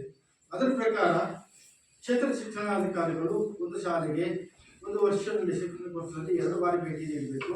ಎಲ್ಲ ಪರಿಶೀಲನೆಗೊಳಪಡಿಸಿ ಅದರ ಮಾಹಿತಿಯನ್ನು ಇಲಾಖೆಗೆ ತಲುಪಿಸಬೇಕು ಅಂತಕ್ಕಂಥದ್ದು. ಆಮೇಲೆ ಕ್ಷೇತ್ರ ಸಮರಾಧಿಕಾರಿಗಳು ಇಲಾಖೆಗಳು 2 ಸಾರಿ ಭೇಟಿ ನೀಡಬೇಕು ಅಂತಕ್ಕಂಥದ್ದು ನಿಯಮ ಇದೆ.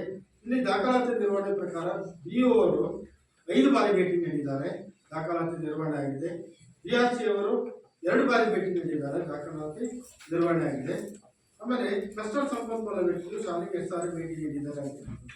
ಇದು ಪ್ರಾಥಮಿಕ ಹಂತದಲ್ಲಿ ಇದು ನಿಯಮ ಇರ್ತಕ್ಕಂಥದ್ದು. ಪ್ರೌಢಶಾಲ ಹಂತದಲ್ಲಿ ಆ ರೀತಿಯಾಗಿರ್ತಕ್ಕಂಥದ್ದು ನಿಯಮ ಇಲ್ಲ ಅಂತಕ್ಕಂಥದ್ದು ಅಭಿಪ್ರಾಯವಿದೆ. ಆಮೇಲೆ ಕ್ರೀಡಾ ಸಾಮಗ್ರಿಗಳಿಗಾಗಿ ಶಾಲೆಯು ಅನುದಾನವನ್ನು ಪಡೆದಿದೆಯೇ ಅಂತಕ್ಕಂಥದ್ದು. ಕ್ರೀಡಾ ಸಾಮಗ್ರಿಗಳನ್ನು ಖರೀದಿ ಮಾಡಲಿಕ್ಕೆ ಅದಕ್ಕೆ ಸಂಬಂಧಪಟ್ಟಂತೆ 25,000 ರೂಪಾಯಿ 24-25 ಸಾವಿರದಲ್ಲಿ ಬಂದಿದೆ. ಮಾರ್ಗಸೂಚಿ ಪ್ರಕಾರ ಎಲ್ಲ ಕ್ರೀಡಾ ವಸ್ತುಗಳನ್ನು ಖರೀದಿ ಮಾಡಿದ್ದೀವಿ ಅಂತ ಹೇಳಿದ್ರು. ನಾವು ಪರಿಶೀಲನೆ ಮಾಡಿದ್ದೇವೆ, ಅದರ ಪ್ರಕಾರ ಎಲ್ಲ ಖರೀದಿಯನ್ನು ಮಾಡಿದ್ದಾರೆ. ಆಮೇಲೆ ಗ್ರಂಥಾಲಯದ ಶಾಲೆಯ ಅನುದಾನವನ್ನು ಪಡೆದಿರ್ತದೆ. ಗ್ರಂಥಾಲಯದ ಅನುದಾನವನ್ನು ಶಿಕ್ಷಣ ಇಲಾಖೆ ನೀಡುತ್ತದೆ. 15,000 ರೂಪಾಯಿ ಬಂದಿದೆ. ಮಾರ್ಗಸೂಚಿ ಪ್ರಕಾರ 134 ಪುಸ್ತಕಗಳನ್ನು ಖರೀದಿಸಲಾಗಿದೆ. ಗ್ರಂಥಾಲಯದಲ್ಲಿ ಅದು ನಿರ್ವಹಣೆ ಆಗಿದೆ. ಆಮೇಲೆ ವಿಶೇಷ ಅಗತ್ಯವುಳ್ಳ ಮಕ್ಕಳಿಗೆ ಏನಾದರೂ ಅನುದಾನ ಬಂದಿದೆ, ಅದೇ 2 ಮಕ್ಕಳಿಗೆ ಬಂದಿರತಕ್ಕಂಥದ್ದು 5,500 ರೂಪಾಯಿ ಮಕ್ಕಳಿಗೆ ತಲುಪಿದೆ.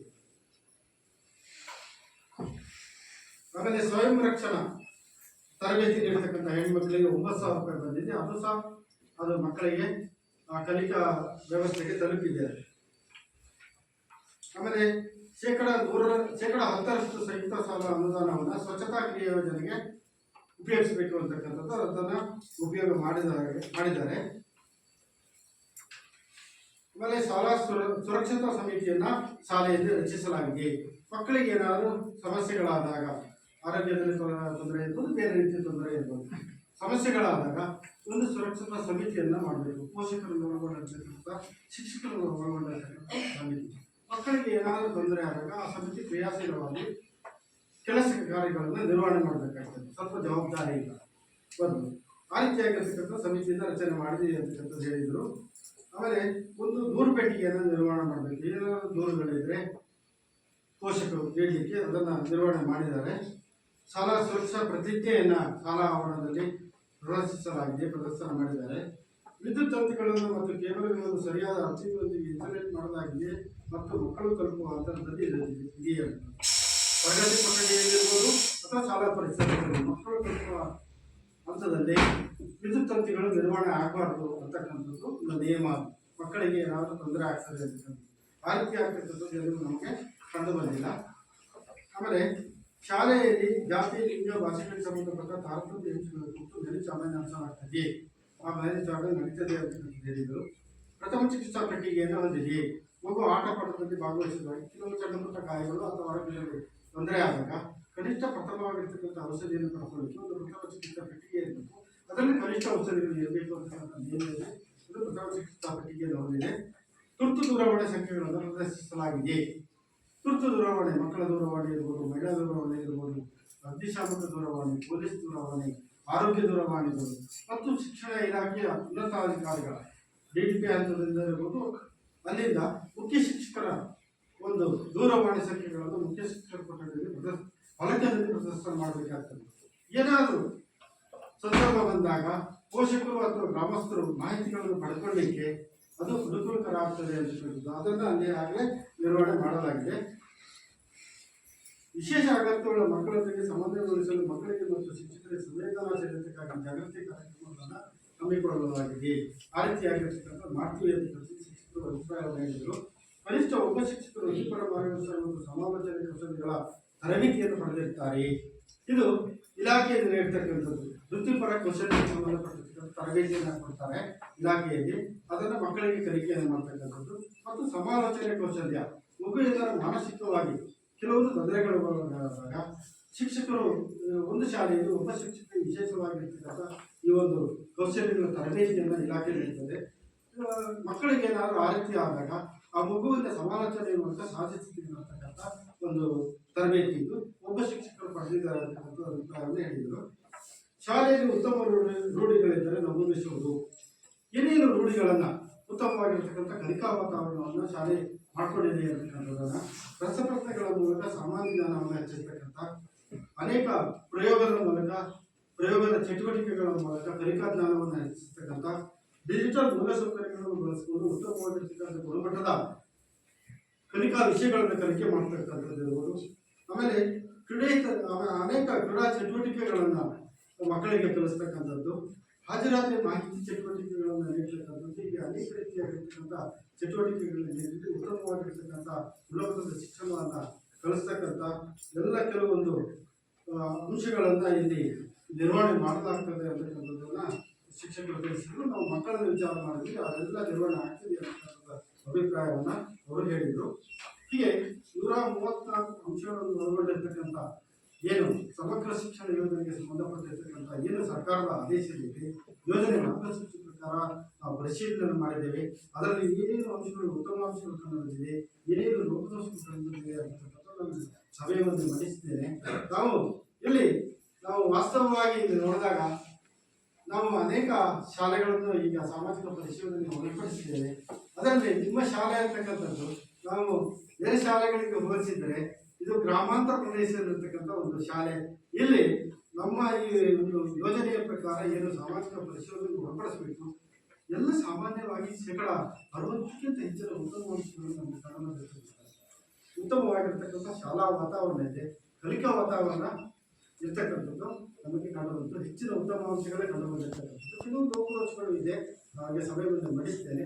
ತಾವು ಸಹ ಅದರಲ್ಲಿ ಚರ್ಚೆಯಲ್ಲಿ ಪಾಲ್ಗೊಂಡು ಇಲ್ಲಿ ನಾವು ಪರಿಶೀಲನೆ ಒಳಪಡಿಸದೇ ಇರತಕ್ಕಂಥ ಅಂಶಗಳು ಏನಾದರೂ ಇದ್ದರೆ ತಾವು ತಿಳಿಸಿದರೆ ಆ ಎಲ್ಲ ಅಂಶಗಳನ್ನು ವರದಿಯಲ್ಲಿ ಸೇರಿಸಿ ಸರ್ಕಾರದ ಮಟ್ಟಕ್ಕೆ ನೇರವಾಗಿ ಹೋಗ್ತಕ್ಕಂಥ ವರದಿ ಇದು. ನಾಳೆ ಏನಾದರೂ ಈ ವರದಿಗಳನ್ನು ಗಮನಿಸಿ ಒಟ್ಟಾರೆಯಾಗಿ ಇನ್ನೂ ಗುಣಮಟ್ಟದ ಶಾಲಾ ವಾತಾವರಣದಲ್ಲಿ ಗುಣಮಟ್ಟದ ಶಾಲಾ ವಾತಾವರಣವನ್ನು ಕಲಿಕಾ ವಾತಾವರಣವನ್ನು ನಿರ್ಮಾಣ ಮಾಡಲಿಕ್ಕೆ ಅನುಕೂಲ ಆಗ್ತದೆ. ಸರ್ಕಾರಕ್ಕೆ ಇಂಥ ಶಾಲೆಗಳಿಂದ ಇಂತಿಂಥ ಅಂಶಗಳು ಚರ್ಚೆ ಆಗಿ ತಳ ಹಂತದಲ್ಲಿ ಆ ಅಂಶಗಳನ್ನು ಅಲ್ಲಿ ಪರಿಶೀಲನೆ ನೋಡ್ತಾರೆ.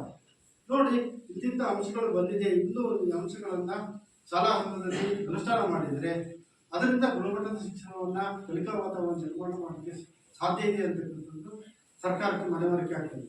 ಆಗ ಶಿಕ್ಷಣ ಇಲಾಖೆಯಲ್ಲಿ ಅನೇಕ ಸುಧಾರಣೆಗಳನ್ನು ತಂದು ಬದಲಾವಣೆಗಳನ್ನು ಮಾರ್ಪಾಡುಗಳನ್ನು ತಂದು ಇನ್ನೂ ಉತ್ತಮವಾಗಿರ್ತಕ್ಕಂಥ ಕಲಿಕಾ ವಾತಾವರಣ ಶಾಲೆ ಹಂತಗಳಲ್ಲಿ ನಿರ್ವಹಣೆ ಮಾಡಲಿಕ್ಕೆ ಸರ್ಕಾರಕ್ಕೆ ಅನುಕೂಲ ಆಗ್ತದೆ. ಹಾಗಾಗಿ ತಮ್ಮ ಅಭಿಪ್ರಾಯಗಳನ್ನು ತಿಳಿಸಿದರೆ ಎಲ್ಲ ಅಭಿಪ್ರಾಯಗಳನ್ನು ನಾವು ವರದಿಯಲ್ಲಿ ಸೇರಿಸಿ ಸರ್ಕಾರದ ಮಟ್ಟಕ್ಕೆ ನೇರವಾಗಿ ತಲುಪ್ತೀವಿ ಅಂತ ಹೇಳ್ತಾ ಈ ಎಲ್ಲ ಅಂಶಗಳನ್ನು ಸಭೆಯನ್ನು ಮಂಡಿಸಲಿಕ್ಕೆ ಅವಕಾಶ ಕೊಟ್ಟಿರ್ತಕ್ಕಂಥ ಎಲ್ಲರಿಗೂ ಧನ್ಯವಾದ.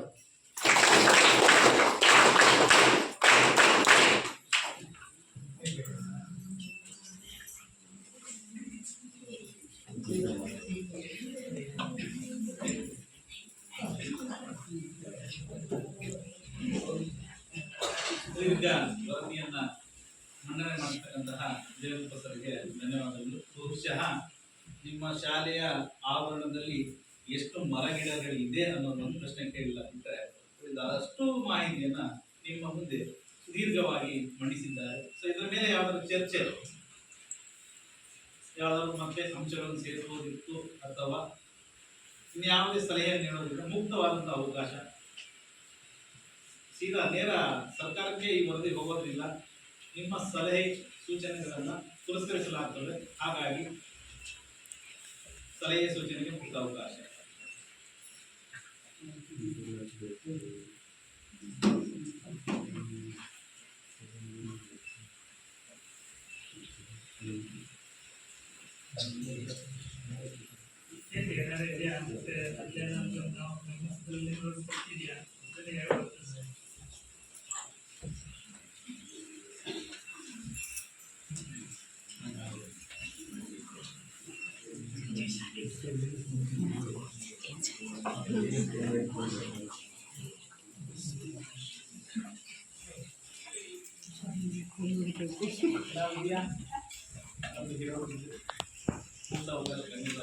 ಮಕ್ಕಳು ಏನಾದಿದ್ರೆ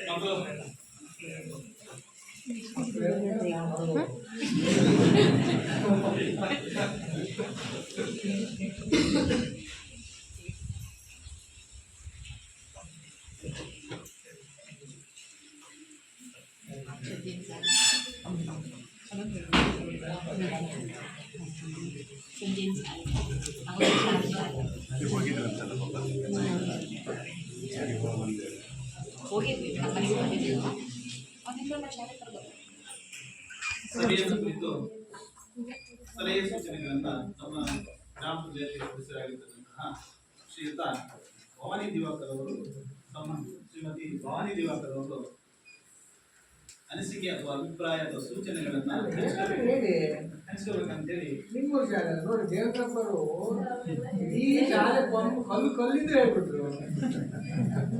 ನೀವೇನು ಗಮನಿಸಿದ್ರಿ? ಯಾಕೆ ಮಾತಾಡಿ ಬೇಡ ಇಬ್ಬರಲ್ಲಿ ಯಾರೋ ಒಬ್ಬರನ್ನು ಮಾತಾಡಿ. ಅಲ್ಲಿ ಹಿರಿಯರು ಇದ್ದೀರಲ್ಲ, ಮಾತಾಡಿ. ಯಾರು ಮಾತಾಡಲ್ಲ? ಚಿನ್ನ ಜಗದಿಂದ ದಾಮನ ಗದ್ದೆ ಲಾಸ್ಟ್ ವರೆಗೂ ರಸ್ತೆ ಆಗೋದು ಮತ್ತೊಂದು ಮಾಡ್ತಾರೆ. ಎರಡು ಮಕ್ಕಳು ವೆಹಿಕಲ್ ಅದೇ ದೊಡ್ಡ ಸಮಸ್ಯೆ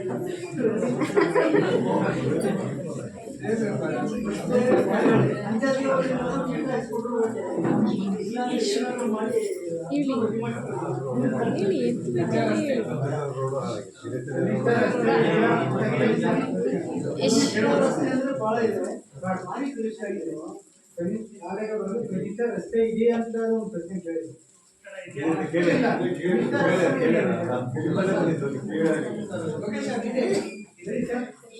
ಕಚ್ಚಾ ರಸ್ತೆ ಆದ್ಮೇಲೆ ಬಂದಿದ್ದೀವಿ. ಬಟ್ಟಿಗೆ ಆಗಿಲ್ಲ. ಯಾಕೆಂದ್ರೆ ಬಟ್ಟಿ ತಗೊಂಡ್ರೆ ಬಹಳ ಜನ ವಾಪಸ್ ಬಂದು ವಿಡಿಯೋ ಯಾರು ಇಲ್ಲ, ಹಂಗಾಗ್ಬಾರ್ದಲ್ಲ. ಪಂಚಾಯತ್ಗೆ ಅಧ್ಯಕ್ಷರಿಗೆ ಆದೇಶ ಅದನ್ನು ಸಮೇತ ನಮ್ಗೇನು ಮಾಡ್ತಾರೆ ಸಾರ್ವಜನಿಕರು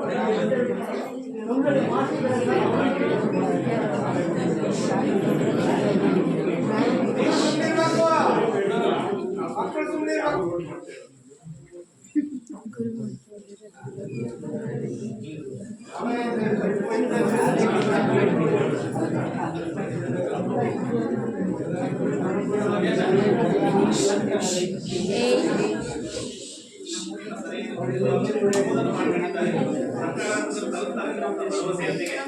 ಈ ಕಾರ್ಯಕ್ರಮದ ಕುರಿತಾಗಿ ನಮ್ಮ ಶಾಲೆಯ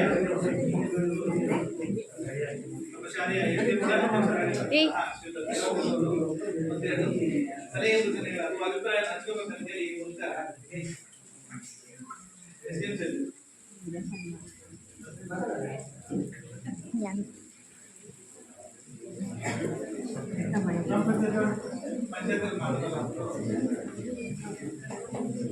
ಮಾತಾಡೋದ್ರಲ್ಲಿ ಯಾರು ಮಾತಾಡ್ತೀರಾ?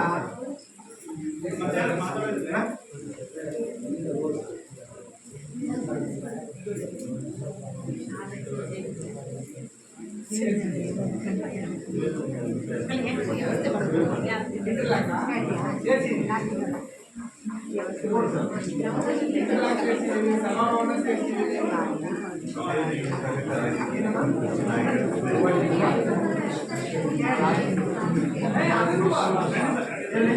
ಚರ್ಚೆ ಮಾಡಿದ್ದೀವಿ.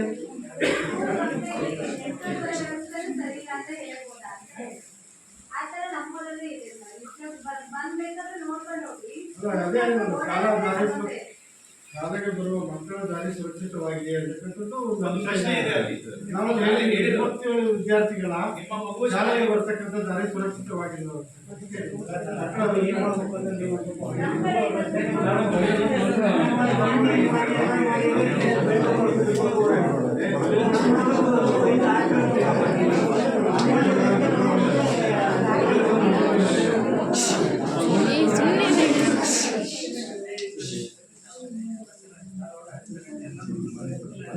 ಬೆಳಗಿಂದ ವಿಶೇಷವಾಗಿ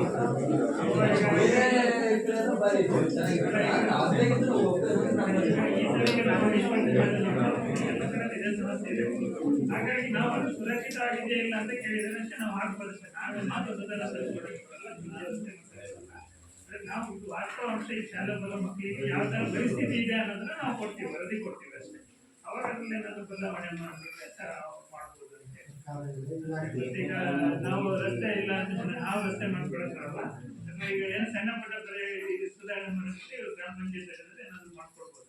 ಅಂದ್ರೆ ನಾವು ಇದೇ ಅನ್ನೋದನ್ನ ನಾವು ಸಾರಿಗೆ ವೆಚ್ಚ ಜಾಗದಲ್ಲಿ ಅದು 5 ಕಿಲೋಮೀಟರ್ ಅಂದ್ರೆ ಆ ರಸ್ತೆಯಲ್ಲಿ ಶಾಲೆ ಹಿಂದೆ ಇದ್ರೆ ಅಲ್ಲಿ ಮಕ್ಕಳಿಗೆ 6,000 ರೂಪಾಯಿ ಕೊಡ್ತಾರೆ ವರ್ಷಕ್ಕೆ.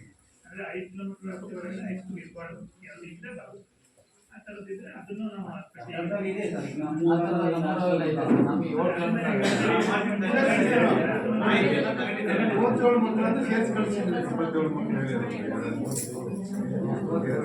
ಕಾರ್ಯಕ್ರಮ ಕುರಿತಾಗಿ ನಮ್ಮ ಶಾಲೆಯ ಮುಖ್ಯ ಶಿಕ್ಷಕರಾಗಿರುವಂತಹ ಶ್ರೀ ಸರ್ ಅವರು ತಮ್ಮ ಅಭಿಪ್ರಾಯ ಹಂಚಿಕೊಳ್ಳಬೇಕು ಅಂತೇಳಿ ಈ ಮೂಲಕ ಅವರಲ್ಲಿ ಕೇಳ್ಕೊಳ್ತಾರೆ.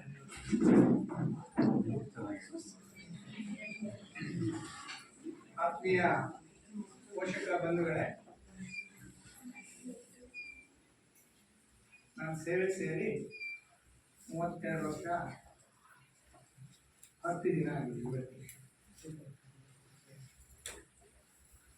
ಆದರೆ ನನ್ನ ವೃತ್ತಿ ಜೀವನದಲ್ಲಿ ಈ ಸಮಗ್ರ ಶಿಕ್ಷಣ ಯೋಜನೆಯಲ್ಲಿ ಶಾಲೆಯ ಈ ಥರ ಮೂಲಾಗ್ರ ತಪಾಸಣೆ ನಡೆದು ಪೋಷಕರು ಶಾಲೆಯಲ್ಲಿ ಏನೆಲ್ಲ ಇದೆ ಅಂತ ಬಹುಶಃ ಪೋಷಕರಿಗೆ ದೇವೇಂದ್ರಪ್ಪ ಅವರು 2 ದಿನದಲ್ಲಿ ಈ ಊರಿನ ಸಂಪೂರ್ಣ ಪರಿಸರವನ್ನ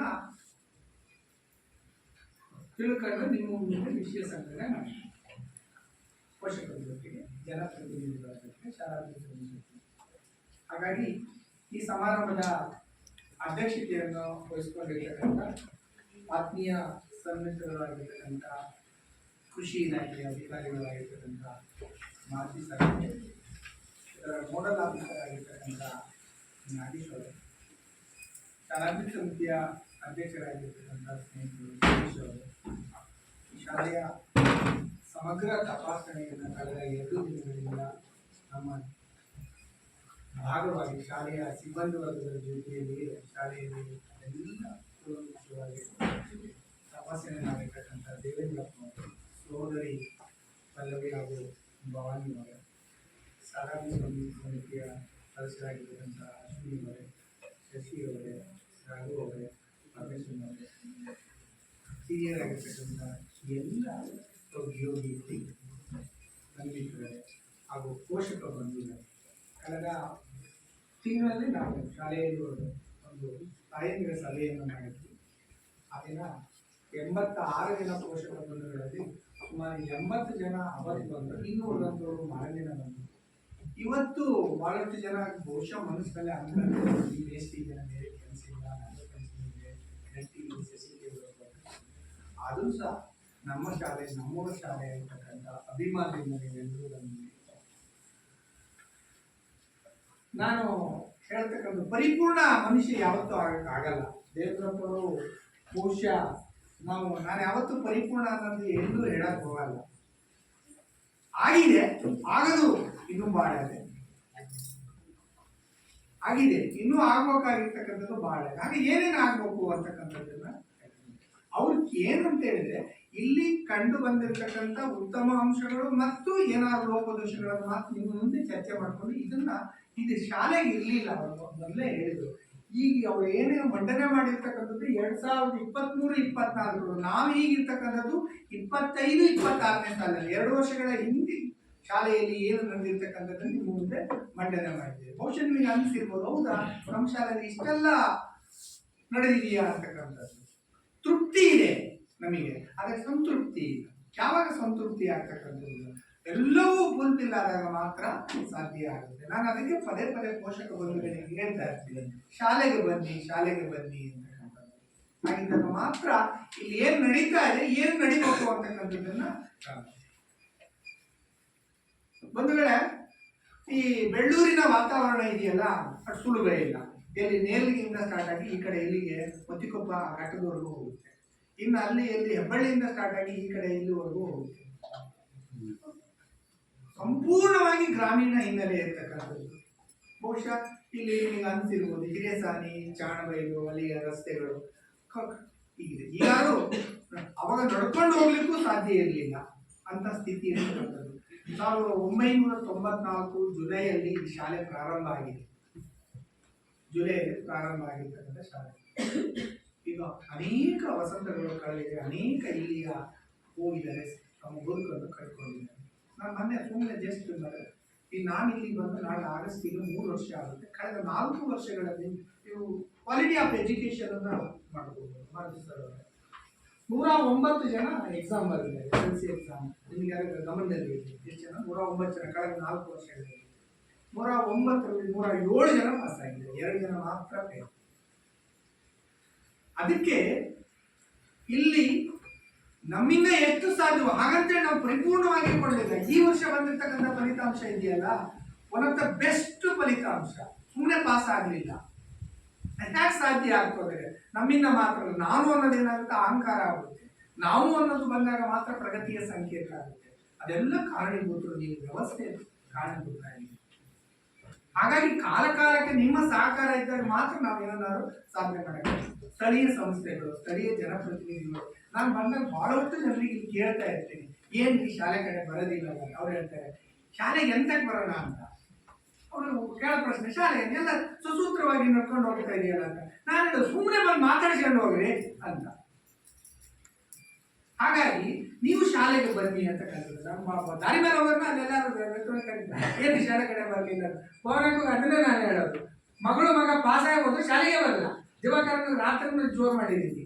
ಅವ್ರು ಹೇಳೋದು ಎಲ್ಲ ಸುಸೂತ್ರವಾಗಿ ನಡೀತಾ ಇದೆಯಲ್ಲ ಅಂತಕ್ಕಂಥದ್ದು. ಒಂದು ಶಾಲೆ ಮತ್ತೆ ದೇವಸ್ಥಾನ ಅಂತ ಇರ್ತಕ್ಕಂಥದ್ದಿದೆಯಲ್ಲ, ಅಲ್ಲಿ ರಾಜಕಾರಣ ಬರಬಾರ್ದು. ಶಾಲೆ ದೇವಸ್ಥಾನಕ್ಕಿಂತಲೂ ಮೇಲ್ಮಟ್ಟದ್ದು. ನಾನು ನೋಡ್ತಕ್ಕಂಥದ್ದು ಅದನ್ನ ಪೋಷಕ ಬಂಧುಗಳು ಹೇಳೋದು, ನೀವು ಶಾಲೆಯನ್ನು ಯಾವಾಗ ದೇವಸ್ಥಾನ ಅಂತ ನೋಡ್ತೀರೋ ನಿಮ್ಮ ಮಕ್ಕಳಲ್ಲಿ ದೇವರು ಆಗಲಿಕ್ಕೆ ಸಾಧ್ಯ ಆಗುತ್ತೆ ಅಂತ. ಇದು ನನ್ನ ಶಾಲೆ, ನಮ್ಮ ಶಾಲೆ, ನಮ್ಮೂರ ಹೆಮ್ಮೆ ಅಂತಕ್ಕಂಥ ಆಂತರಿಕ ಮನೋಭಾವ ಬಂದಾಗ ಮಾತ್ರ ಶಾಲೆ ಮೇಲ್ಮಟ್ಟಕ್ಕೆ ನಾವು ತೆಗೆದುಕೊಂಡು ಹೋಗ್ಲಿಕ್ಕೆ ಆಗುತ್ತೆ. ನಿಮ್ಮ ಸಹಕಾರ ಇದೆ, ಖಂಡಿತ ಇದೆ. ಎಲ್ಲೂ ಮೊನ್ನೆ ಯಾವುದೋ ಒಂದು ಇವತ್ತು ನಾನು ಹಳೆ ಶಾಲೆಯಲ್ಲಿ ಇದ್ದಾಗ ಅಲ್ಲಿ 28 ವರ್ಷ ಇದ್ಮೇಲೆ STMC ರಚನೆ ಮಾಡಿದ್ದೇ ಗೊತ್ತಿರಲಿಲ್ಲ. ಯಾರು ಬನ್ನಿ ಅಂತ ಹೇಳಿದ್ರು ಬರಲಿ ಸಾರ್, ನಿಮ್ಮಲ್ಲಿ ಎಂತ STMC ಇರ್ತಕ್ಕಂಥದ್ದು ಆ ಥರ ಇರ್ತಕ್ಕಂಥದ್ದು ಒಂದು ವ್ಯವಸ್ಥೆ ಬೇಕಲ್ಲ. ಯಾರು ಅತೀತರಲ್ಲ, ವ್ಯವಸ್ಥೆಗಿಂತ ಅತೀತರಲ್ಲ. ವ್ಯವಸ್ಥೆಯ ಭಾಗ ನಾವು ವ್ಯವಸ್ಥೆ ಆಗಬಾರ್ದು ಅಂತಕ್ಕಂಥದ್ದು. ಬೆಳಿಗ್ಗೆ ಅಲ್ಲಿ ಮಾಸ್ಟರ್ ಫೋನ್ ಮಾಡಿದ್ರು, ಸರ್ ಈ ದಿನ ಇಷ್ಟು ವರ್ಷಗಳು ನಾನು ಈಗ ಬರುವ 3 ತಿಂಗಳಲ್ಲಿ STMC ರಚನೆ ಮಾಡಿದ್ದೀನಿ. ಈಗ STMC ಮುಗಿದಿದೆ ದಿನೇಶಲ್ಲಿ. ಈಗ ಅಲ್ಲಿ ಏನಾಗಿದೆ ಅಂತ ಹೇಳಿದ್ರೆ, ಅಷ್ಟು ನಾನು ಇದ್ದಂತ 28 ವರ್ಷದಲ್ಲೂ ಒಂದು ದಿನವೂ STMC ರಚನೆಯ ಬಗ್ಗೆ ಯಾವ ಗೊಂದಲಗಳು ನಡೆದಿರಲಿಲ್ಲ. ಈಗ ನಾನಾಗಬೇಕು ಅಂತಕ್ಕಂಥದ್ದು ಇದು ಜವಾಬ್ದಾರಿ ಇರುತ್ತೆ STMC. ಇಲ್ಲಿ ಪದವಿ ಮುಖ್ಯ ಅಲ್ಲ ಅಂತಕ್ಕಂಥದ್ದು. ಆ ನಿಟ್ಟಿನಲ್ಲಿ ನನಗೆ ಬಹಳ ಹೆಮ್ಮೆ ಆಗಿರ್ತಕ್ಕಂಥದ್ದು, ಕಳೆದ ಬಾರಿ STMC ರಚನೆ ಮಾಡಿದ್ರೆ 10 ನಿಮಿಷದಲ್ಲಿ STMC ರಚನೆ ಆಗಿದೆ. ಅದು ಎಲ್ಲಿ ನಿಮ್ಮ ನಂಬಿಕೆ ಇರುತ್ತೋ ಆವಾಗ ಮಾತ್ರ ಸಾಧ್ಯ ಆಗುತ್ತೆ. ಅದೇ ಮೊನ್ನೆ ನಾನು ಈ ಬುಕ್ಕಿವರಲ್ಲಿ ಕೇಳಿದೆ ಎಲ್ಲ ಯಾರು ಹೇಳಿದ್ರು, ತುಂಬಾ ಗೊಂದಲ, 30 ಜನ ಇರ್ತಕ್ಕಂಥದ್ದು. ಯಾವಾಗ ಅಂತ ಹೇಳಿದ್ರೆ ನಿಮ್ಮ ನಂಬಿಕೆ ನಮಗೆ ಇದ್ದಾಗ ಮಾತ್ರ. ನಿಮ್ಮ ನಂಬಿಕೆ ನಾವು ಗಳಿಸಿವಿ. ಆ ನಂಬಿಕೆ ಇನ್ನೂ ಮುಂದೆ ಬೇಕು, ನಿಮ್ಮ ಸಹಕಾರ ಬೇಕು, ಸಹಭಾಗಿತ್ವ ಬೇಕು. ಆಗಿದ್ದ ಮಾತ್ರ ನಿಮ್ಮ ಶಾಲೆಯಲ್ಲಿ ನಿಮ್ಮ ಏನು ಇಡೀ ಕನಸಿದೆಯಲ್ಲ ಅದನ್ನು ಸಾಕಾರಗೊಳ್ಳಲಿಕ್ಕೆ ಸಾಧ್ಯ ಆಗುತ್ತೆ ಬಂಧುಗಳೇ. ಹಾಗಾಗಿ ನಾನು ಇಲ್ಲಿ ಎಲ್ಲದನ್ನೂ ಪರಿಪೂರ್ಣ ಅಂತ ಹೇಳ್ತಕ್ಕಂಥದ್ದು ಹೇಳಲಿಕ್ಕೆ ಹೋಗಲ್ಲ, ಇನ್ನು ಬೇಕಾದಷ್ಟು ಆಗಬೇಕಾಗಿದೆ. ಅದ್ರದ್ದು ನಿಮ್ಮ ಕೈ ಜೋಡಿಸಿದಾಗ ಮಾತ್ರ ಅದು ಸಾಧನೆಯನ್ನು ಮಾಡಲಿಕ್ಕೆ ಸಾಧ್ಯ ಆಗುತ್ತೆ. ನಿರಂತರವಾಗಿ ಶಾಲೆ ಜೊತೆಗೆ ನಿಮ್ಮ ಸಂಪರ್ಕ ಇರಲಿ. ನಿಮ್ಮ ಮಕ್ಕಳ ಬೇಕು ಬೇಡಿಕೆಗಳು ಏನಿದೆಯೋ ಅದನ್ನು ನಮ್ಮ ಜೊತೆಗೆ ಬಂದು ನೀವು ಹೇಳಿದಾಗ ಮಾತ್ರ ನಾವು ಅದಕ್ಕೆ ಪೂರಕವಾಗಿ ಸ್ಪಂದನೆ ಮಾಡಲಿಕ್ಕೆ ಆಗುತ್ತೆ. ಕೆಲವು ವಿಷಯದಲ್ಲಿ ನಾವು ಸ್ವಲ್ಪ ಕಠಿಣವೇ ಅನ್ಕೋಬಹುದು. ಶಾಲೆಗೆ ಬರ್ತಕ್ಕಂಥ ಮಗು ರಜಕ್ಕೆ ಅನಿವಾರ್ಯವಾಗಿ ನಾವು ಯಾವ ಕಾರಣಕ್ಕೂ ರಜೆ ಕೊಡಲ್ಲ ಅನ್ಕೊಂಡಿರ್ಬೋದು. ಮೊನ್ನೆ ಮಸರು ಮಾರಿ ಜಾತ್ರೆಗೆ ಎಲ್ಲರೂ ರಜೆ ಕೊಟ್ಟಿದ್ವಿ. ಈ ಎಂಟೈರ್ ಮಸರು ಮಾರಿ ನಾವು ಕೊಟ್ಟಿದ್ವಿ. ಇವತ್ತು ಸಹ ತುಂಬಾ ಶಾಲೆಗಳು ಕೊಟ್ಟಿದ್ದಾರೆ, ನಾವು ಕೊಡ್ಲಿಲ್ಲ. ಏನ್ ಮಾಡ್ತಾರೆ ರಜೆ ಕೊಟ್ರೆ ಹೇಳಿ ನನಗೆ.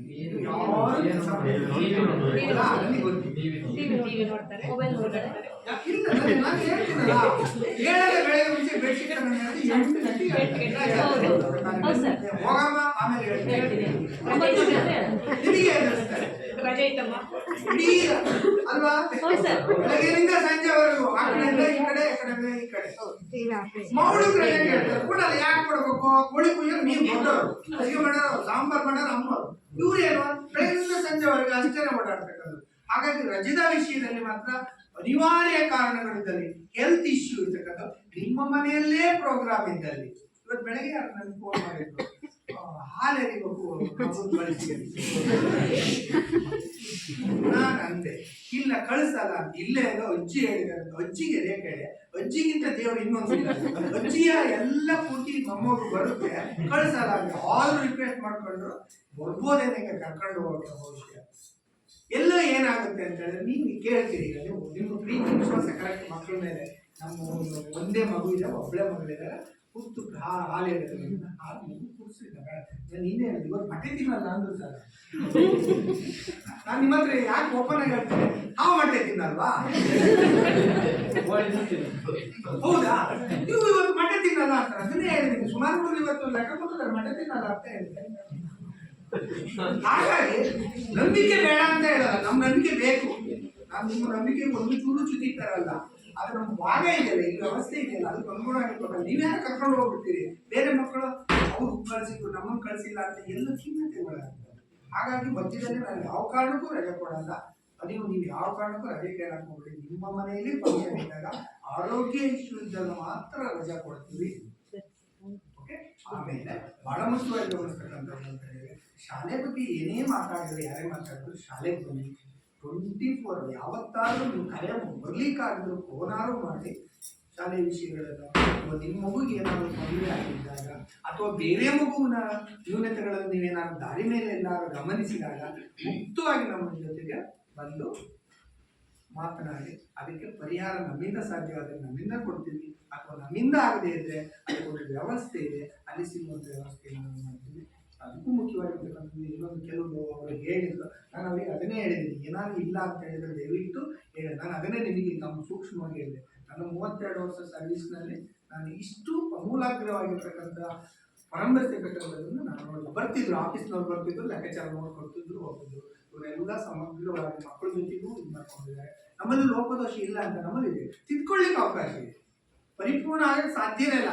ಯಾವ ಮನುಷ್ಯ ಪರಿಪೂರ್ಣ ಅಂತ ಹೇಳಿದ್ರೆ ಗುಡಿಯಲ್ಲಿರ್ತಕ್ಕಂಥ ಕಲ್ಲು ಮಾತ್ರ ಪರಿಪೂರ್ಣ ಆಗಿ, ಯಾಕಂದ್ರೆ ಅದಕ್ಕೇನು ಗೊತ್ತಾಗಲ್ಲ. ಆ ಮನುಷ್ಯ ಪರಿಪೂರ್ಣ ಆಗ್ಲಿಕ್ಕಾಗಲ್ಲ. ಕಾಲಕ್ಕೆ ನಾವು ತಿಳ್ಕೊಂತ ಹೋದಾಗ ಮಾತ್ರ ಸಾಧ್ಯ ಆಗುತ್ತೆ. ಆ ನಿಟ್ಟಿನಲ್ಲಿ ನಿಮ್ಮ ಸಹಕಾರ ಬೇಕಾಗುತ್ತೆ ಅಂತ ಹೇಳ್ತಾ, ಹಬ್ಬದ ದಿನಗಳಲ್ಲೂ ನಮ್ಮ ಜೊತೆಗೆ ಬಂದು ಭಾಗಿಯಾಗಿ ನಮ್ಮ ಇಲ್ಲಿ ನಡೆಯತಕ್ಕಂಥ ಎಲ್ಲ ವ್ಯವಸ್ಥೆಗಳನ್ನು ಕೇಳಲಿಕ್ಕೆ ಮತ್ತು ಕೇಳಲಿಕ್ಕೆ ನೀವು ಬಂದಿರ್ತಕ್ಕಂಥ ಎಲ್ಲ ಬಂಧುಗಳಿಗೆ ವಂದಿಸ್ತಾ ನನ್ನ ಮಾತಿಗೆ ವಿವರಣೆಯನ್ನು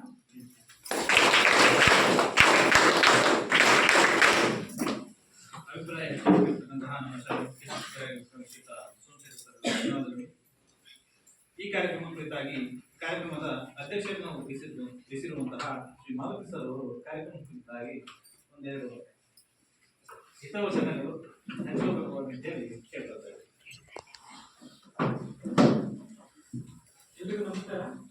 ಈ ಸಭೆಯ ವೇದಿಕೆ ಮೇಲಿರುವಂತಹ ಈ ಬೆಳೂರು ಪ್ರೌಢಶಾಲೆಯ ಮುಖ್ಯ ಶಿಕ್ಷಕರವರೇ ಹಾಗೂ ತಾಲೂಕು ಸಾಮಾಜಿಕ ಶಿಕ್ಷಕರಾದ ನಾಗೇಶ್ವರ ಅವರೇ ಹಾಗೂ ಸಿಬ್ಬಂದಿಯವರೇ ಹಾಗೂ ಈ ವೇದಿಕೆಯಲ್ಲಿರುವಂತಹ ಅಧ್ಯಕ್ಷರೇ, ಸದಸ್ಯರೇ ಹಾಗೂ ಗ್ರಾಮ ಪಂಚಾಯತಿಯ ಸದಸ್ಯರುಗಳೇ ಹಾಗೂ ಇಲ್ಲಿ ನೆರೆದಿರುವಂಥ ಎಲ್ಲ ವಿದ್ಯಾರ್ಥಿಗಳೇ ಹಾಗೂ ಎಲ್ಲ ಪೋಷಕರು, ಇದುವರೆಗೂ ನೀವು ನೋಡಿದ್ರೆ ಒಂದು ಸುದೀರ್ಘವಾದ ವಾಚನವನ್ನು ಮಂಡಿಸಿದ್ರು. ನಿಮ್ಮ ಶಾಲೆಯಲ್ಲಿರುವಂತಹ ಉತ್ತಮ ಅಂಶಗಳು, ಕೆಲವೊಂದು ಲೋಪದೋಷಗಳು ಹೇಳ್ತಾ ಹೋದ್ರು. ನಮ್ಮ ಸರ್ಕಾರ ಏನ್ ಮಾಡಿದೆ ಅಂತ ಹೇಳಿದ್ರೆ ಯೋಜನೆಗಳನ್ನು ರೂಪಿಸುತ್ತದೆ. ಎಲ್ಲಿ ಅಂತ ಹೇಳಿದ್ರೆ ನಮ್ಮ ಕೇಂದ್ರ ಇದರಲ್ಲಿ ನಮ್ಮ ಸ್ಟೇಟಲ್ಲಿ ರಾಜ್ಯ ಸರ್ಕಾರ ನಮ್ಮ ಸರ್ವತೋಮುಖ ಅಭಿವೃದ್ಧಿಗೆ ನಮ್ಮ ಶಾಲೆ ಹಾಗೂ ಮತ್ತು ಶಿಕ್ಷಣ ಸರ್ಕಾರ ಉದ್ದೇಶಗಳು ಇಟ್ಕೊಂಡು ಕೆಲವು ಯೋಜನೆಗಳನ್ನ ರೂಪರೇಷೆಗಳನ್ನ ಮಾಡುತ್ತೆ. ಆದರೆ ಅವು ಕೆಳ ಹಂತದಲ್ಲಿ ಹೇಗೆ ಒಂದು ಅನುಷ್ಠಾನ ಆಗಿದೆ ಅನ್ನೋದು ತುಂಬ ಇಂಪಾರ್ಟೆಂಟ್. ಆ ಒಂದು ಅಂಶಗಳನ್ನು ತಿಳ್ಕೊಳ್ಳೋಕ್ಕೋಸ್ಕರ ಏನಂತ ಹೇಳಿದ್ರೆ ಈ ಸಾಮಾಜಿಕ ಲೆಕ್ಕ ಪರಿಶೋಧನೆ ಎಂಬ ಒಂದು ಕಾನ್ಸೆಪ್ಟ್ನ ಯೋಜನೆ ಅಂತ ಅಂದ್ಬಿಟ್ಟು ಈ ದಿನ ಇಲ್ಲಿ ನಮ್ಮ ಶಾಲೆಯಲ್ಲಿ ಈಗ ಅದ್ರ ಬಗ್ಗೆ ಸುಮಾರಷ್ಟು ಲೆಕ್ಕ ಪರಿಶೋಧನೆ ಮಾಡಿಬಿಟ್ಟು ಬರೀ ಲೆಕ್ಕ ಪರಿಶೋಧನೆ ಮಾತ್ರ ಅಲ್ಲ, ಎಲ್ಲ ಸರ್ವತೋಮುಖ ಅಭಿವೃದ್ಧಿಗೆ ಏನೇನು ಬೇಕು ಅಂಶಗಳನ್ನ ಎಲ್ಲರೂ ಸೆಲೆಕ್ಟ್ ಮಾಡಿ ನಿಮ್ಮ ಮುಂದೆ ವಾಸ್ತವವನ್ನು ಇಟ್ಟು ಇದು ತುಂಬಾ ಕೆಲವೊಂದು ಉತ್ತಮ ಅಂಶಗಳು ನಾವು ನೋಡಿರುವಂತೆ ನಾನು ಬೇರೆ ಶಾಲೆಗಳಲ್ಲಿ ಇದೇ ಗ್ರಾಮ ಸಭೆಗೆ ಅಟೆಂಡ್ ಆಗಿದ್ದೀನಿ. ಆದರೆ ಅಲ್ಲಿಗಿಂತ ತುಂಬಾ ಉತ್ತಮವಾದ ಅಂಶಗಳಲ್ಲಿ ಈ ಬೆಳೂರು ಶಾಲೆಯಲ್ಲಿ ಕಂಡು ಬಂದಿದ್ದು ನಮಗೆ ತುಂಬ ಖುಷಿ ಇರುತ್ತು. ಹಾಗೆ ತುಂಬಾ ಕೆಲವೊಂದು ಕಂಡುಪಟ್ಟ ಲೋಪದೋಷಗಳು ಇದೆ, ಅವು ತುಂಬಾ ಮುಖ್ಯವಾಗಿವೆ. ನೀವು ಹೇಳಿದಾಗೆ ಮಕ್ಕಳು ಶಾಲೆಗೆ ಬಂದ್ರೆ ತಾನೇ ಶಾಲೆಗೆ ಬರ್ಬೇಕು. ಆ ನಂತರ ಅವಳ ಅಭಿವೃದ್ಧಿ ಆಗುತ್ತೆ. ಆ ಶಾಲೆಗೆ ಬರುವಂತ ದಾರಿಗಳಾಗಿತ್ತು ಮತ್ತೆ ಇನ್ನಿತರ ಇರೋ ತುಂಬಾ ತೊಂದರೆ ಇದೆ ಅಂತ ಹೇಳಿದ್ರು. ಆ ಎಲ್ಲ ಅಂಶಗಳನ್ನು ಸಹಿತ ಈ ಸಾಮಾಜಿಕ ಪರಿಶೋಧನೆಯ ನಡವಳಿಕೆ ಸೇರಿಸಿರ್ತಾರೆ. ಈ ಅಂಶಗಳು ಮುಂದೆ ನಮ್ಮ ಸರ್ಕಾರಕ್ಕೆ ಮುಟ್ಟಿ ಅಲ್ಲಿಂದ ಇದ್ರ ಬಗ್ಗೆ ಏನಾದ್ರು ಯೋಜನೆಗಳನ್ನು ರೂಪುರೇಷೆ ಮಾಡೋದು ಅಥವಾ ಇಲ್ಲಿಗೆ ಅಭಿವೃದ್ಧಿಗೆ ಬೇರೆ ಏನಾದ್ರು ಅಂಶಗಳನ್ನು ಅವರು ರೂಪುರೇಷೆ ಮಾಡೋದಕ್ಕೆ ತುಂಬಾ ಅನುಕೂಲ ಆಗ್ತಾ ಇದೆ ಇದು. ಹಾಗಾಗಿ ನಾವು ನಿಮ್ಮೆಲ್ಲ ಸೇರ್ಬಿಟ್ಟು ಇವಾಗ ಈ ಒಂದು ದಿನದಲ್ಲಿ ನಿಮ್ಮ ಸಲಹೆಗಳನ್ನು ತಗೊಂಡ್ಬಿಟ್ಟು ಈ ಒಂದು ಕಾರ್ಯಕ್ರಮದಲ್ಲಿ ಅವನ್ನ ಸೇರಿಸ್ಬಿಟ್ಟು ಮುಂದೆ ಸರ್ಕಾರಕ್ಕೆ ತಿಳಿಸ್ತಾ ಇದ್ದೀವಿ. ಸೊ ಮುಂದೆ ಎಲ್ಲದಕ್ಕೂ ನಮಗೆ ಪರಿಹಾರ ಬರಲಿ ಅಂತ ಹೇಳ್ಬಿಟ್ಟು ಈ ಸಭೆಯಲ್ಲಿ ಒಂದು ಮಾತಾಡೋಕ್ಕೆ ಅವಕಾಶ ಕೊಟ್ಟ ತಮ್ಮೆಲ್ಲರಿಗೂ ಧನ್ಯವಾದಗಳು.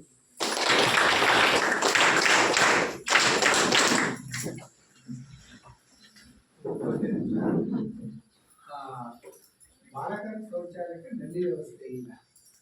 ನನಗೆ ಮೊನ್ನೆ ಪದವಿ ಮೇಡಮ್ ಅವರು ನನಗೆ ಫೋನ್ ಮಾಡಿದ್ರು.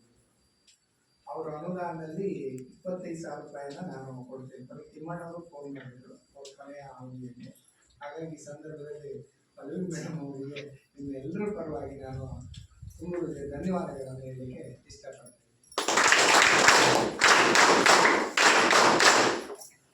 ಕಾರ್ಯಕ್ರಮದ ಅಧ್ಯಕ್ಷತೆಯನ್ನು ವಹಿಸಿ ಅಭಿಪ್ರಾಯವನ್ನು ಹಂಚಿಕೊಂಡಿರ್ತಕ್ಕಂತಹ ಶ್ರೀಯುತ ಮಾರುತಿ ಸರ್ ಅವರಿಗೆ ಧನ್ಯವಾದಗಳು. ಕಾರ್ಯಕ್ರಮದ ಅಂತಿಮ ಘಟ್ಟ. ತಮ್ಮ ಅತ್ಯಮೂಲ್ಯವಾದ ಸಮಯವನ್ನು ಈ ಸಭೆಗಾಗಿ ಮೀಸಲಿರಿಸಿದಂತಹ ಎಲ್ಲ ಗಣ್ಯರನ್ನ ವಂದಿಸಬೇಕು ಅಂತೇಳಿ ನಮ್ಮ ಶಾಲೆಯ ಸಮಾಜ ಶಿಕ್ಷಕರಾಗಿರ್ತಕ್ಕಂತಹ ಪ್ರಸನ್ನ ಸರ್ ಅವರಲ್ಲಿ ಕೇಳ್ಕೊಳ್ತಾ ಇದ್ದಾರೆ. ಈಗಾಗಲೇ ಸುಮಾರು 1-2 ತಾಸುಗಳ ಕಾಲ ಸಾಮಾಜಿಕ ಪರಿಶೋಧನೆಯ ಕುರಿತಾಗಿ ಶಾಲೆಯ ಬೇಕು ಬೇಡಗಳೇನು, ಸೌಲಭ್ಯಗಳೇನಿದ್ದಾವೆ, ಕೊರತೆಗಳೇನಿದ್ದಾವೆ, ತಿದ್ದುಕೊಳ್ಳಬೇಕಾಗಿರುವಂತಹ ಅಂಶಗಳೇನು, ಈ ವಿಚಾರಗಳ ಕುರಿತಾಗಿ ನಮ್ಮೆಲ್ಲ ಇಲ್ಲಿ ಬಂದಿರುವಂತಹ ಅತಿಥಿ ಮಹೋದಯರು ತಮ್ಮೊಂದಿಗೆ ವಿಚಾರಗಳನ್ನು ಹಂಚಿಕೊಂಡಿದ್ದಾರೆ.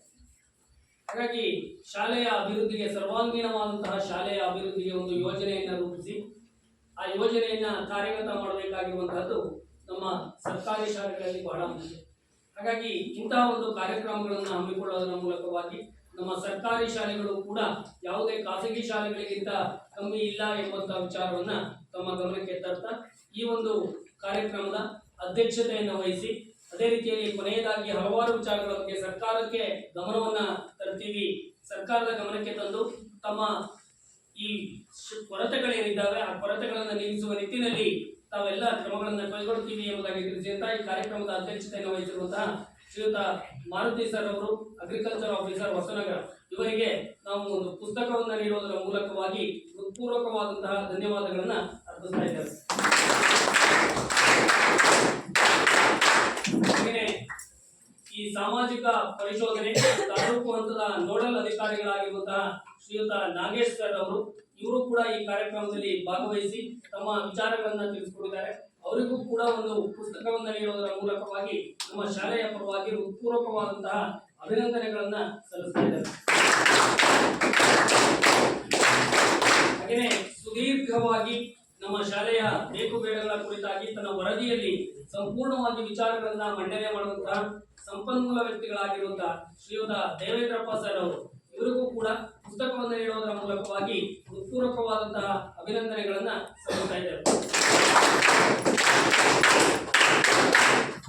ಹಾಗೆಯೇ ಈ ಒಂದು ಕಾರ್ಯಕ್ರಮದಲ್ಲಿ ಭಾಗವಹಿಸಿ ಶಾಲೆಯ ಬಗ್ಗೆ ವಿಚಾರಗಳು, ನಮ್ಮ ಶಾಲೆಯಲ್ಲಿ ಯಾವ ಒಳ್ಳೆಯ ವಿಚಾರಗಳಿದ್ದಾವೆ ಏನು ಎಂಬಂತಹ ವಿಚಾರಗಳ ಬಗ್ಗೆ ಮಾಹಿತಿಗಳನ್ನ ಹಂಚಿಕೊಂಡಂತಹ ನಮ್ಮ ಶಾಲೆಯ ಮುಖ್ಯ ಶಿಕ್ಷಕರಾದಂತಹ ಶ್ರೀಯುತ ಸೋಮಶೇಖರ್ ಸರ್ ಅವರಿಗೆ ಹೃತ್ಪೂರ್ವಕವಾದಂತಹ ಧನ್ಯವಾದಗಳನ್ನ ಅರ್ಪಿಸ್ತಾ ಇದ್ದೇನೆ. ಹಾಗೆಯೇ ನಮ್ಮ ಶಾಲೆಯ ಅಭಿವೃದ್ಧಿಯ ಬಗ್ಗೆ ಹಲವಾರು ಸಂದರ್ಭಗಳಲ್ಲಿ ನಾವು ಗ್ರಾಮ ಪಂಚಾಯಿತಿಗಳಿಂದ ಹಲವಾರು ಸಂದರ್ಭದಲ್ಲಿ ಅನುದಾನಗಳು ಬಂದಂತಹ ಸಂದರ್ಭದಲ್ಲಿ ನಮ್ಮ ಶಾಲೆಯ ಅಭಿವೃದ್ಧಿಗೋಸ್ಕರವಾಗಿ ಶ್ರಮಿಸಬೇಕು ಎಂಬಂತಹ ಮನೋಭಾವನೆಯನ್ನು ಹೊಂದಿದ್ದಂತಹ ಗ್ರಾಮ ಪಂಚಾಯಿತಿಯ ಸದಸ್ಯರುಗಳು ನಮ್ಮ ಈ ಜೊತೆಗಿದ್ದಾರೆ. ಶ್ರೀಮತಿ ಪಲ್ಲವಿ ನಾಗರಾಜ್ ಮೇಡಮ್ ಅವರು, ಅವರಿಗೆ ನಾವು ಹೃತ್ಪೂರ್ವಕವಾದಂತಹ ಧನ್ಯವಾದಗಳನ್ನ ಅರ್ಪಿಸ್ತಾ ಇದ್ದೇವೆ. ಹಾಗೆಯೇ ಮತ್ತೊಬ್ಬ ಗ್ರಾಮ ಪಂಚಾಯಿತಿಯ ಸದಸ್ಯರಾಗಿರುವಂತಹ ಶ್ರೀಮತಿ ಭವಾನಿ ದಿವಾಕರ್ ಮೇಡಮ್ ಅವರು, ಅವರು ಕೂಡ ಈ ಒಂದು ಕಾರ್ಯಕ್ರಮದಲ್ಲಿ ಭಾಗವಹಿಸಿದ್ದಾರೆ. ಅವರಿಗೂ ಕೂಡ ಹೃತ್ಪೂರ್ವಕವಾದಂತಹ ಧನ್ಯವಾದಗಳನ್ನ ಅರ್ಪಿಸ್ತಾ ಇದ್ದೇನೆ. ಹಾಗೆಯೇ ಈ ಒಂದು ಕಾರ್ಯಕ್ರಮದಲ್ಲಿ SDMCಯ ಅಧ್ಯಕ್ಷರಾಗಿರುವಂತಹ ಶ್ರೀಯುತ ದಿನೇಶ್ ಸರ್ ಅವರು ಈ ಒಂದು ಕಾರ್ಯಕ್ರಮದಲ್ಲಿ ಭಾಗವಹಿಸಿ ಶಾಲೆಯ ಆಗುಹೋಗುಗಳ ಬಗ್ಗೆ ಸದಾಕಾಲ ಚಿಂತನೆಯನ್ನ ಮಾಡ್ತಾ ನಮ್ಮ ಜೊತೆಗೆ ಯಾವಾಗಲೂ ಕೂಡ ಕೈ ಜೋಡಿಸ್ತಾ ಇದ್ದಾರೆ. ಅವರು ಕೂಡ ಈ ಕಾರ್ಯಕ್ರಮದಲ್ಲಿ ಭಾಗವಹಿಸಿದ್ದು ಸಂತೋಷದ ವಿಷಯ.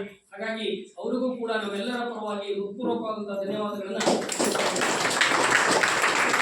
ಹಾಗೆಯೇ ನಮ್ಮ ಎಲ್ಲ SDMCಯ ಸದಸ್ಯರುಗಳು, ಪೋಷಕರು, ನಮ್ಮ ಎಲ್ಲ ಸಿಬ್ಬಂದಿ ವರ್ಗ, ಹಾಗೆಯೇ ಎಲ್ಲ ಮಕ್ಕಳು ಕೂಡ ಈ ಒಂದು ಕಾರ್ಯಕ್ರಮದಲ್ಲಿ ಭಾಗಿಯಾಗಿದ್ದೀರಿ. ನಿಮ್ಮೆಲ್ಲರಿಗೂ ಕೂಡ ನಮ್ಮ ಕರೆಗೆ ಹೋಗ್ಬಿಟ್ಟು ಈ ಸಂದರ್ಭದಲ್ಲಿ ಎಲ್ಲ ನಿಮ್ಮ ಕೆಲಸದ ಒತ್ತಡದ ನಡುವೆಯೂ ಕೂಡ ಈ ಒಂದು ಕಾರ್ಯಕ್ರಮದಲ್ಲಿ ನೀವು ಕೂಡ ಒಂದು ಭಾಗಿಯಾಗಿದ್ದು ನಮಗೆ ತುಂಬಾ ಸಂತೋಷದ ವಿಷಯ. ಹಾಗಾಗಿ ನಿಮಗೂ ಕೂಡ ಹೃತ್ಪೂರ್ವಕವಾದಂತಹ ಧನ್ಯವಾದಗಳನ್ನು ತಿಳಿಸ್ತಾ ನನ್ನ ಈ ಒಂದು ವಂದನಾರ್ಪಣೆಯನ್ನ ಮುಗಿಸ್ತಾ ಇದ್ದೇನೆ. ಧನ್ಯವಾದಗಳು.